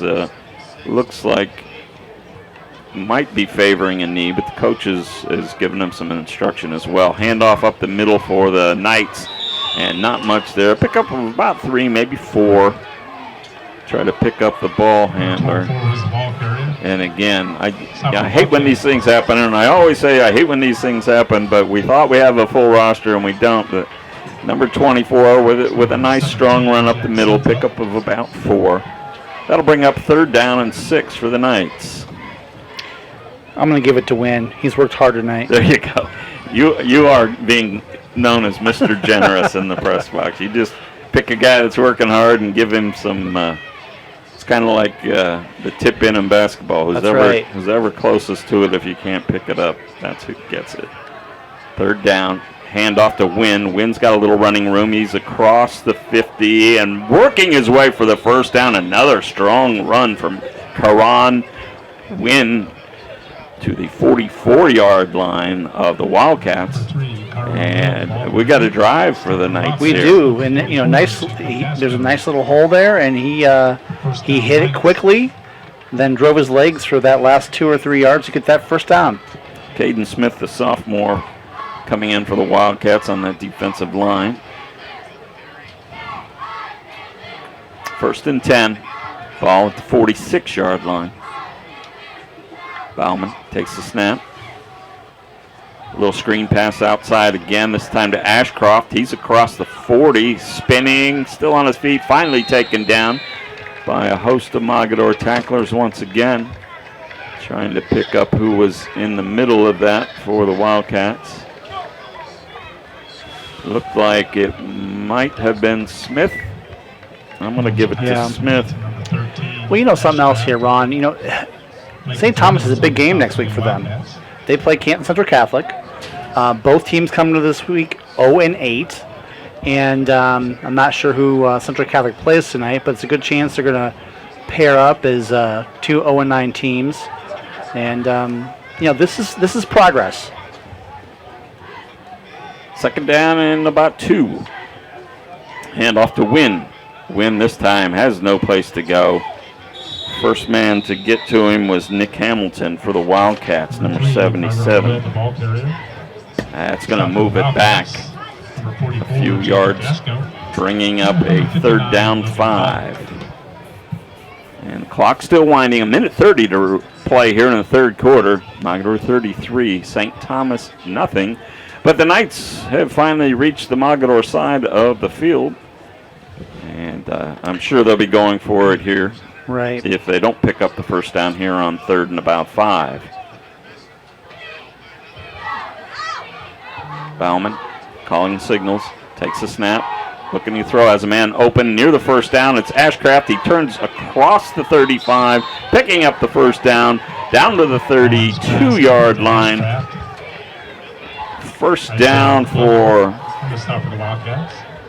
First down, Knights. St. Thomas trying to pick up the Mogadore tackler. Looked like Benedum again. Nice little play there.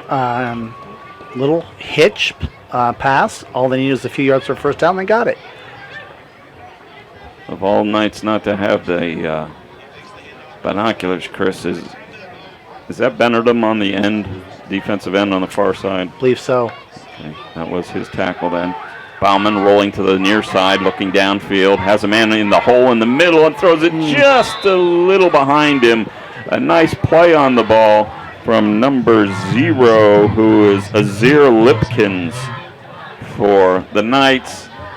Probably could have had it, but the ball was thrown a little behind him, so it'll bring up 2nd and 10. That might be Caden Smith. And that brings us to the end of the Okay. third quarter. At any rate, that brings us to the end of the third quarter with a score, Mogadore 33 and St. Thomas nothing. Let's take this 30-second timeout.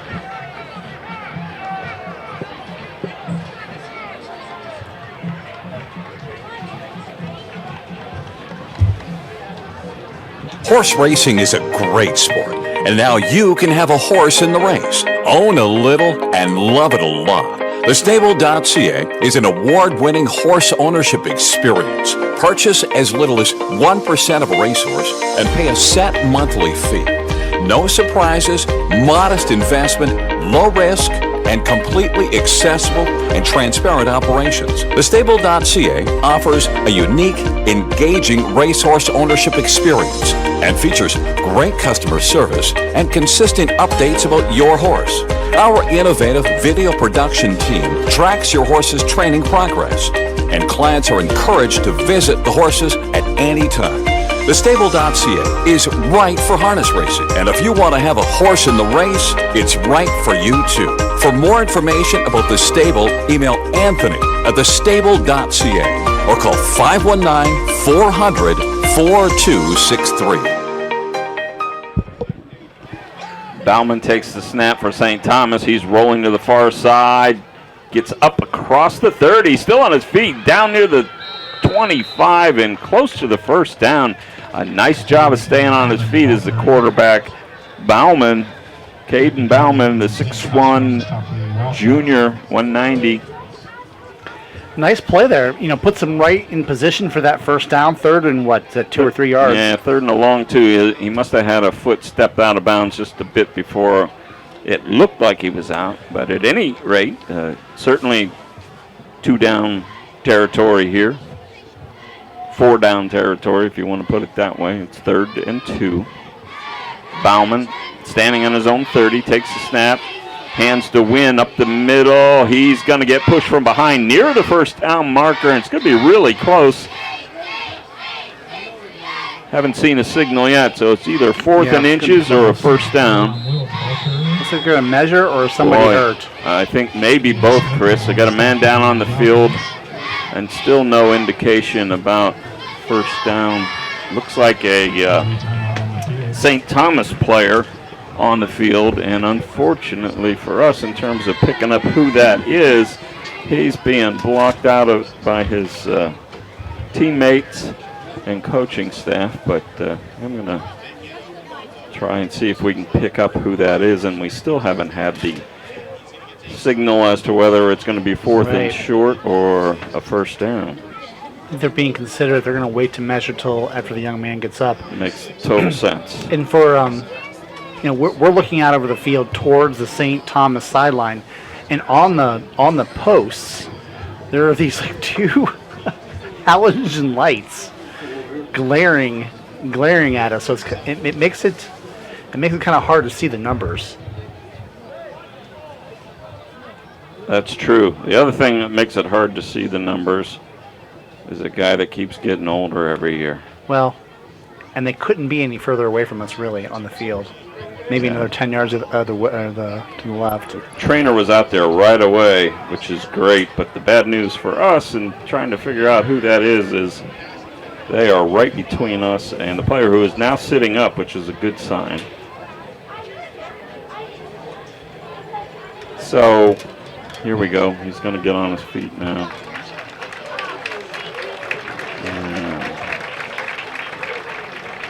It's Wynn. That's the running back, Karon Wynn, who just broke off that big run not long ago. So walking off gingerly, but he is on his feet and walking under his own power. So we hope that he'll get back out there before the end of the game. And it looks like it is fourth down. It's not clear to me how short Wow. the ball is, Yeah. though. I mean, from the marker? it looked like it was much closer than what they're marking it at. The marker looks like about 1.5 feet. Fourth and very short. And unfortunately for the Knights, one of the receivers, the man in the slot, was on a different count than the rest of his team, and that's going to set him back 5 yards for a procedure call, and it'll be fourth and a long 5. Clock still running, 10:07. That's a killer there, isn't it?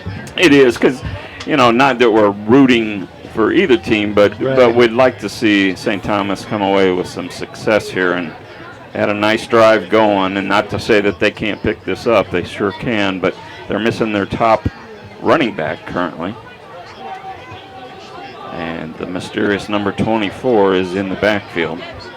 Fourth and about 6, trips to the near side. Bauman looking to throw. Throws to the other side near the first down marker, but I think they're going to mark him about a yard short. Wow, one of those plays where the receiver may have had the first down but ran backwards, 2 yards? Yeah. And lost the first down.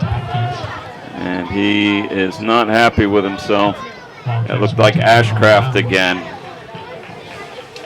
You're right, Chris. If he had just turned the other way, he can probably fall down for the first down.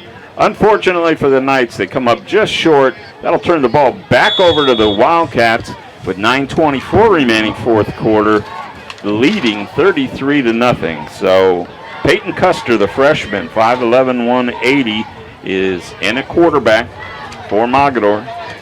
As they play a lot of backup players at this point in the game, he turns and hands the ball for a run up the middle. Taken down right away, looks like number 28 for Mogador, and I don't have it. I think you said Dyer. Is that right? Okay, it's 20, not 28. Yeah, Caden Geyer, another freshman out there, 5'9", 135. So he got a pickup of about 2. That'll bring up second down 8. Custer, empty backfield.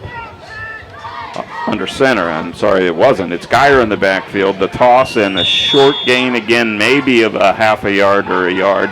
Nice job in pursuit that time by number 11, Tyshawn Tremel Childs.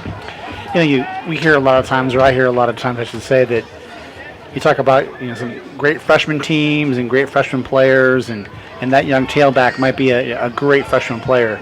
But when you see him up against these juniors and seniors from St. Thomas, a big physical difference. Yeah. Childs with his 4th tackle in the night. Nice job for him. Long pass this time to the far side. Ball's up in the air for a long time, but just out of the reach of Jay Smith.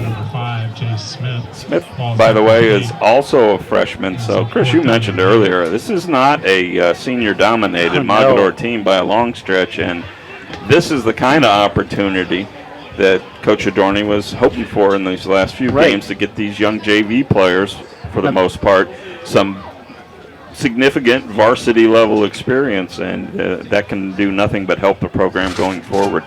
It's going to be 4th and about 8, so Mogadore will punt it away. Maddox Smith back in there to do the punting for the Wildcats. 7:15 remaining here in the 4th quarter. And Chris, I'll remind you, we got to start giving some thought to the player of the game honors. Smith, nice spiraling punt, high punt coming down inside the 40, and running away from it is Ashcraft. Did he touch it? Mogadore has picked it up, running into the end zone. 10-5, touchdown by Thomas, if indeed the ball was touched, and the referees are giving us no real indication whatsoever. What is happening? I mean, it looked like it could have been touched. I don't know that it was touched. But I don't think, boy, we got 5 guys out there that are just kind of walking around. In fact, the referee saying, okay, guys, this is come hilarious. in. We're going to talk about this because we didn't signal anything, and he's right. You didn't. And Kate Thomas, I believe it was Thomas, it's him with the ball right down in front of us, was alert, picked it up and ran it in for a potential touchdown for the Wildcats. They have not put the points on the board, so they're being... If nobody saw him touch the ball is dead. It's a pretty simple thing, right? There you go. You would think. But you had 5 guys out there, and it looks like a case of, did you see it? No. Did you? No, I didn't. And to your point, then, if that's the case with all 5 guys, it's a dead ball. And the referee, not even the referee, the back judge, said nothing. And he was standing, 5 yards He was from close the ball? to the play, Yeah. but I think it caught him by surprise. Right. And, it happens. Here's the other thing. Usually you can tell by a reaction from the punt returner. I didn't see a reaction that looked like, oh, golly. See, I cut my words there before I... that was good, though. I'm glad you golly, caught him. I'm sure that's what he said. Yeah. Oh, golly. I touched it. He didn't really show that kind of reaction. So I'm going to guess that he didn't, and I'll emphasize the guess, touch the ball. So what do you think these guys are saying in this huddle right now? I don't know. Are they running a special at Roma tonight after the game? I hope that they are, because I think that's where we're headed. We're heading. Our sponsor from the first game out here this year, they serve up a mean pizza pie, among many other things. So we'll be heading there after the game tonight. There's a free plug from Roma. All right, the meeting is breaking up, and still no sign or signal. Maybe he should ask the coach again, like he did in the first half. Maybe they're going to play it over again. Coach Adorni is telling him, "Hey, here's what I saw. This is what you should do." But I think the Knights are going to get the ball again. That is the right call. I believe it probably is, but a signal of some sort. And the Mogadore is one of the schools where Coach Adorni did not like what he just found out. But it's one of the schools where the referees can inform the people in the stands via their microphone, They didn't do that either. So at any rate, good for the Knights. They get to keep the ball. It's spotted at the 30, first down 10, 5:51 remaining. Handoff to 24 up the middle. He meets the interior of that Mogadore line, and it looked like Peyton Custer on the tackle for... Well, this game would actually be over if they didn't have a huddle there. 24 is the ball carrier. So White, 26. The anonymous 24 on the ball carry that time again.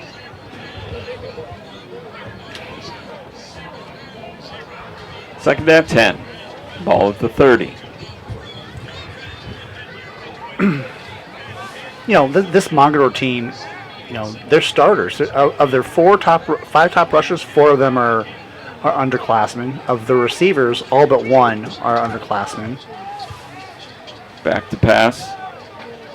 Bauman, he's wrapped up and taken down again by 26 for Mogadore. Zach White. Nice job of pursuit by White, throwing him for a sack. And a loss back to the 25-yard line, 4:39 and rolling. Third down and about 16 to go. Of course, so we haven't put any names on player of the game yet. Statistically, does anything jump out? Because I do have a player in mind, but so I'm not sure. You want to write yours a secret ballot? Yeah, I'll do that. Okay, I'm going to do. And while I'm doing that, there's a play on the far side. Looks like a gain back up across the 30 to the 31. Pass is caught by Azir Lipkins. 4th and 8. So do our numbers match, Chris, or do we have a... I put down number 88. Oh, there you go. Here's me right here, buddy. Yep.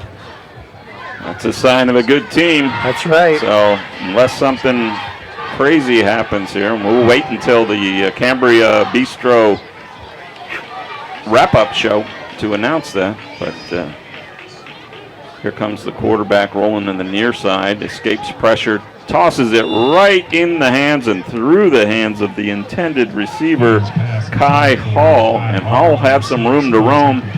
Could have picked up the first down had he brought down the pass. He did not. And the Wildcats will take possession at the St. Thomas 32. Game clock still rolling. Well, actually stopped right here with the change of possession. It's 3:26 remaining here in the fourth quarter.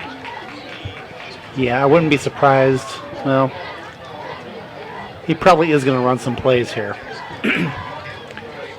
He's got Custer at quarterback. It looks like Dasco is the blocking back there ahead of Siggers Greco, who gets the toss. He's fighting off a tackle, breaks one but can't break the next one. He's taken down at the 31, a pickup of about 1. So, you know, I hate to be biased here, but if anybody's going to break one off here before the end of the game, I'm rooting for the man with the Q. The birthday. And I think I just jinxed him because he's still down on the field. Q, I feel for you, brother. I think that it looks like he has a cramp, so he's going to be just fine. Did you see his coach just picked him up and said, let's go. All right, let's get out of here. Let's get, it's your birthday. We're going to get you off and you can start the celebration. Get you some water, some Gatorade, and get you off the field. Yeah, he's not a real big guy, 5'9", 150, and that's probably being generous. But they carry him off, and he's walking fine. So he may be back in there. 2:49 and running. Custer under center.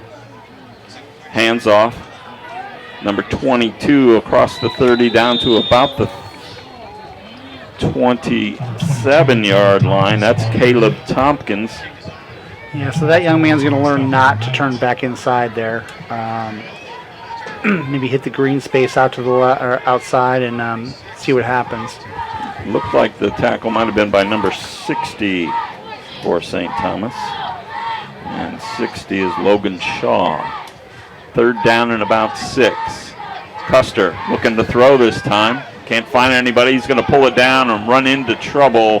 A host of tacklers there for St. Thomas, and they come out with a loose ball at the end of the play. But I think the ball was down by he was down. Contact, so it's going to bring up. The sign says third, but I'm thinking it's fourth down. I'm pretty sure it's fourth down. Yeah, there we go. Fourth and about 4. Ball at the 26-yard line. Well, if we're looking at positives here, pretty clean second half, both teams. Right. Custer rolling to the far side, looking in the end zone, now in trouble, wrapped up and stopped by number 20. Number 16, Another player we don't have on our roster for St. Thomas, but he had a tackle. So if you're listening in from Louisville, and that's your son, made a nice play right there. All right, they're going to set the ball here. The clock's going to start running. 1:17 remaining. St. Thomas one last time to move the ball. Time for one play for sure, probably 2. actually a change of possession, so they stop the clock. So most likely 2 plays, unless they want to work on some things and throw the ball, which, they got to lose. Well, I mean, it's still going to be running, I think, with the incomplete pass. Yeah. But one of these days I'll adjust to this fact that the clock continues to run. Okay, here we go. 1st and 10, under a minute to play. St. Thomas trailing 33-0. Back to throws Bauman over the middle, and he had a man open. He was hit right away on a nice pass defense by Jay Smith. Nice effort by that receiver. The quarterback kind of hung him up to dry there. He did. And nice hit by the Mogadore young man. So nice play all around, really. Just didn't make the catch. I'm liking what I'm seeing from Jay Smith, the freshman. Definitely between Coach Adorney's sons and Smith and Custer at quarterback. A lot of talent still to come here for the Wildcats. 14 seconds. This should be the last play of the game. Bauman takes the snap, looking to pass, being pressured, throws to the far side. Ball's caught for a short gain. And that's our infamous number 24 for the Aquinas Knights. That'll wrap things up. So we're a little earlier than usual. We're going to take this opportunity to hear from, and Bob, we'll catch up with Edward Jones and Jog here in a minute from Cambria Bistro, and then we'll be back to start our post-game show. Hi, this is Ronnie Kemmer, owner of Cambria's Bistro. We are located in the heart of downtown Wadsworth at 132 Main Street. Cambria's Bistro is a family-owned establishment that brings together the best of 2 worlds, the rich traditions of Italian cuisine and the contemporary favorites of a pub and grill. Reservations are not required but recommended by calling 330-331-5282 or 330-331-5357. We offer a casual dining atmosphere that is great for a family dinner, date night, or a special celebration. We feature a wonderful wine list with selections from Sicily to Napa Valley. We also have a great bar menu with specialty cocktails, many beers, on-tap beers, ciders, and seltzers. Cambria's Bistro also features San Pellegrino sparkling water. We are located in the heart of downtown Wadsworth at 132 Main Street. Come see us soon. McDonald's, purple or blue. Okay. Back here at Mogadore Memorial Stadium, where the Wildcats moved on through Week 9 with no problems against St. Thomas Aquinas. Final score, Mogadore 33 and St. Thomas Aquinas nothing. So, Chris, as we have been many times this year, we're in agreement on our Cambria Bistro player of the game. You want to do the honors? Sure. We have number 88, Dylan Benedum, who had 2 rushing TDs. Let me get to this, the stats here. 2 rushing TDs. How many tackles did you say? 4 or 5? At least 4 solo tackles. Right. Had a couple pass completions, and really was all over the field for the Wildcats. So and that's to say nothing of the thing that I think you and I are maybe most impressed with, his blocking ability and absolutely and the holes that he clears for Lehner, who saw very little action after the first quarter, and the other running back Hopkins, who got the ball out tonight, definitely benefit by Benedum's blocking ability. He had 2 or 3 pancake blocks in the first half for sure, if not the first quarter. And this game was over by the end of the first quarter. And then I'm guessing that's why we didn't see Lehner. I hope that's why we didn't see Lehner the rest of the night. Right. And good job by the Wildcats. Took care of business tonight. And it's easy to do when you have players that they don't care who's in front of them. They're going to play the same way every week. And that's how these Wildcats play. So our illustrious leader, Bob Fritz, is on his way down to the field to present that Player of the Game award. It's a beautiful T-shirt and a nice gift certificate to Cambria boy, it's that time of night. Cambria Bistro, sorry folks, for Dylan Benedum from Mogadore, the big junior, and we'll look forward to seeing him again down the road in the playoffs. We're going to take these 2 30-second timeouts. I guess it's one timeout for 2 30-second messages, and we'll be back to take a look at some stats and some scores from the area of note tonight. If your saving for retirement approach involves the phrase, "I'll get around to it someday," Edward Jones can help. When it comes to meeting your goals, time can be on your side, and there's no better time than now to get started toward your retirement goals. Or if you're in retirement and want a second opinion, let's talk. Edward Jones financial advisor Vince Rosnack can help. Stop by or call Vince today at 234-571-9913 to set an appointment. Or stop by the office at 529 Canton Road in Ellett, across from Eastgate Plaza. Jobs for Ohio's Graduates, JOG for short, is a workforce readiness nonprofit covering Northeast Ohio, including Ashland, Medina, Stark, Summit, and Trumbull counties, helping youth ages 14 to 24 and adults complete their education, develop soft skills, and start their careers. To make this possible, we need people like you to support the next generation of the workforce and partner with JOG today. Go to jogworks.org, JOGWORKS.org for more ways to mentor and hire JOG participants, attend events, and more.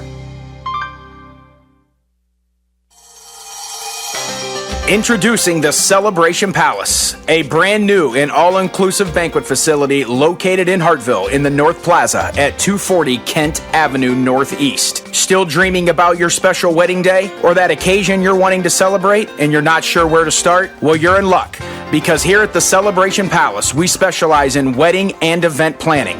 Whether you are looking for a venue or an all-inclusive wedding package, we have you covered. We help plan your special occasion. We have specialized vendors to help make your special day magical, and our prices are budget-friendly. So let us here at the Celebration Palace make all your special occasion dreams come true. You can give us a call at 330-587-2035 or check us out on our website, www.thecelebrationpalace.com. Stress-free, budget-friendly, amazing staff, and a stunning venue. The Celebration Palace, where your vision becomes a reality.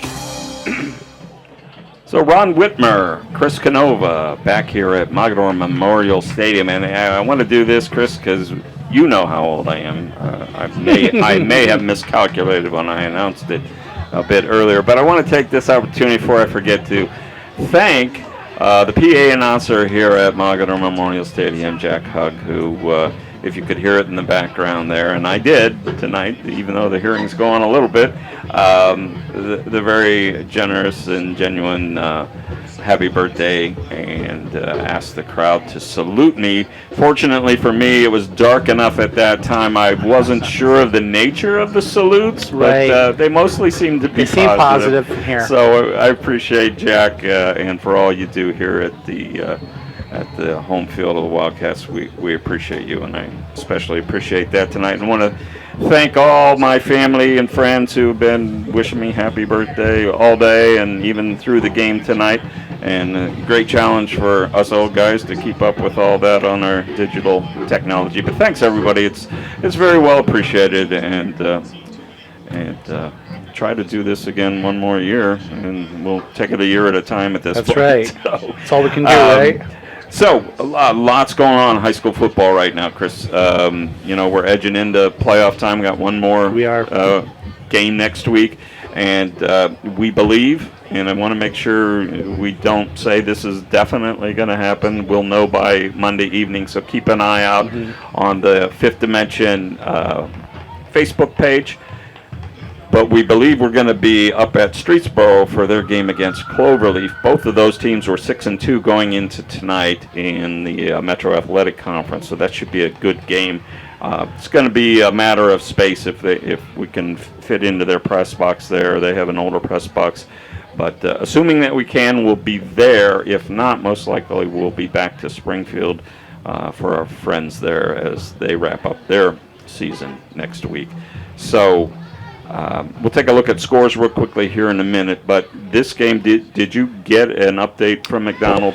It is 7-6 McDonald in the fourth quarter, and Springfield is driving inside the 40-yard line. Well, so that's going to be very exciting. It'll be very interesting ending there for the Wildcats, who have just left the field. So I wouldn't be surprised if they're in the locker room now and somebody's tuning in to a live feed of that game. So if McDonald should happen to lose tonight, that pretty much solidifies Mogador's spot as the number 2 team in Region 25, right? Division 7. And we don't ever want to assume anything, but it looks like a very high likelihood that they'll win in Week 10 against Richmond Heights. And why is that important? Well, if you weren't with us early in the game, we mentioned that number 2 seed gets that second home game. They get a bye in the first week. Get a home game in the second week, and if you're the number 2, you get a home in the third week, whereas if you're number 3, you got to go on the road in the third week of the playoffs. So at this time of year, it's pretty important, or it can be for sure. I certainly think it's a big deal. And, this year, the first year the OHSAA has said there's 3 site games, local high school games at home. So that's great for the local high schools. We'll see how this McDonald game turns out tonight. But, hey, it comes down to, and you alluded to this earlier tonight, the secondary points, right? Does Ellett win? Does Cleveland Central Catholic win? Those teams those teams play a pivotal role this time of year. Exactly. There's 8 other teams, actually 7, because they have 7 wins. If those 7 teams win, those are huge points for the Wildcats, and that's what they're looking for right now. Yeah. In terms of that potential game next week, Streetsboro in the late third quarters was leading Field 31-6. Ravenna is beating Coventry 27-0. We saw that Ravens team look pretty good when we had them at Springfield. What was that score again? 27-0 over Coventry. The score surprises me a little bit. Yeah. And Norton all over Springfield, not a surprise, 61-0. That's a final. Let's see what else we can pull up here. That was the Metro. Let's take a look over here at the Suburban American for final scores. Aurora in the fourth quarter leads Kent. And both teams went in 4-4, 42-7. Aurora's up on Kent. Again, Aurora with a slight chance of making the playoffs. No updates from the Talmadge Falls game. Copley leading Barberton in the fourth quarter, 42-6. And Revere did get on the board against Highland, but Highland was all over Revere tonight, 49-7.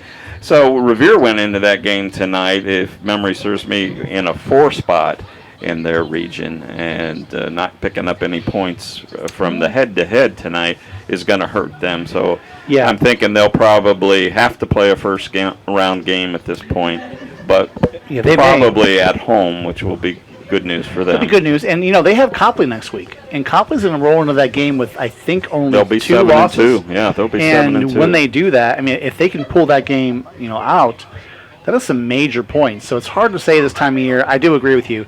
I think they're getting a home game regardless. But, time will tell. If they win next week, who knows? They may still have a shot to get, a top 4 spot. Suburban National, the game of the night in the Nationals, the Hudson-Nordonia game. The Knights have taken a 21-14 lead in the fourth quarter at Hudson. So both That's teams, kind of surprising to me. Both teams went into that one 6-2, but Nordonia have been struggling lately. So maybe they're turning it around tonight and can move up that playoff seeding ladder. Wadsworth all over Stowe, Monroe Falls 50-13, and Brecksville Broadview Heights beat Solon 53-0. Sounds like something might be happening in that McDonald game. Chris, any updates? So it looks like Springfield just threw a pass down to the 5-yard line, completed it, and they're going to call it back for holding. Oh, my. That would have been a huge play for the Wildcats there. But, hey, that time of year, you can't count on others to make plays for you. You got to make your own plays. And next week we have Richmond Heights down here. And are they at home or are they at Richmond I believe Heights? it's here at Mogador, right? Yeah.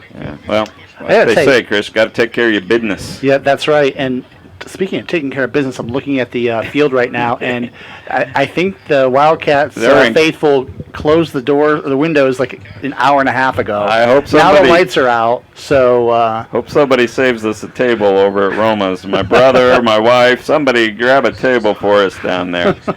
Real quickly in the Federal League tonight, Green and Perry are tied at 21 in the fourth quarter. So if Green wins that, they have a real chance to get the playoffs. They'll go to 4-5, and if they can get another one next week, they might eke their way in.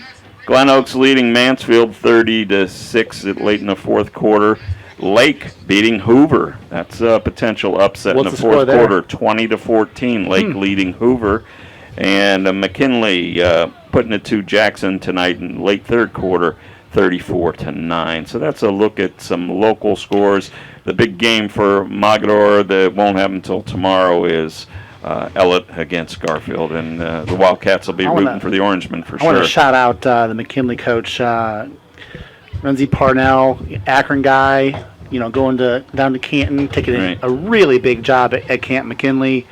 From his grandfather, dad, brothers, uncles, huge family name here in Akron. So really, really glad to see that success down there at Canton McKinley, which has frankly been struggling. Right. Via their standards. Yeah. The last Any couple other of years. school, kind of like Mogadore last year at 5-5. Yeah. If McKinley's anywhere near 500, that's a bad year. Right. But they seem to have the ship heading in the right direction. Yeah. And big game next week against Massillon. So good for them. Boy, one of the big high school games, not just in Ohio, but in the country. That's if you've never been there. Even if you don't have a rooting interest and you have no other place to go Saturday at that time, that's a big one, and I highly suggest you check that out. One last note, a seed I'm going to plant here, Chris, because we didn't get to it at halftime. Yep. But we did talk last basketball season with Mr. Knapp, the superintendent here, and we've talked with some Mogadore personnel about their lack of being in the league.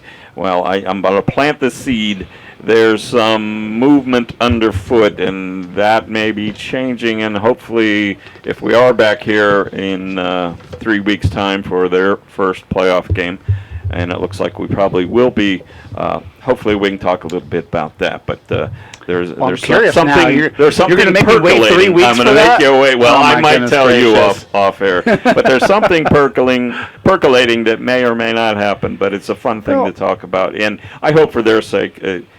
One of their problems, one of the reasons they're probably not going to end up number one over Fairport Harding, is they had to build a non-league schedule, and it's no secret that some of the teams they play down the stretch here are not going to be the type that get them the points to be a number one seed. Exactly. So you have St. Thomas Aquinas tonight, who is now 0-9.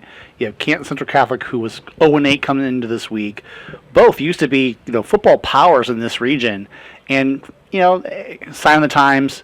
Catholic school attendance is just not attendance, but enrollment's way down, right. And they've been struggling. And they probably have 4 or 5 of those teams on their schedule nowadays. Yeah, and it's tough too. Where are they going to travel to Cleveland play? Central Catholic was on there.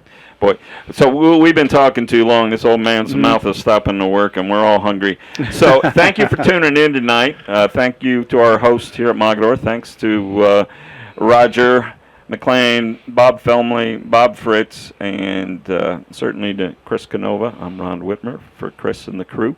Thanks for tuning in. We'll see you most likely next week from Streetsboro to the birthday boy right here. Thanks a lot, guys. Final score, Mogadore 33 and St. Thomas Aquinas nothing. See you next week.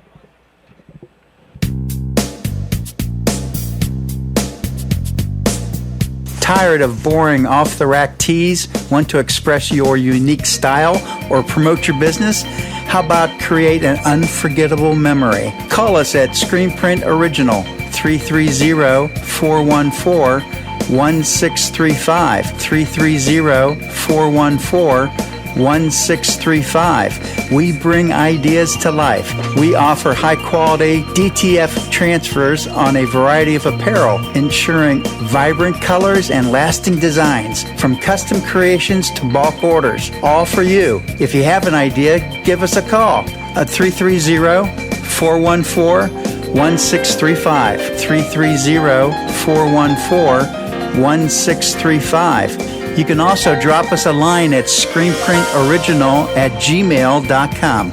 We look forward to serving you.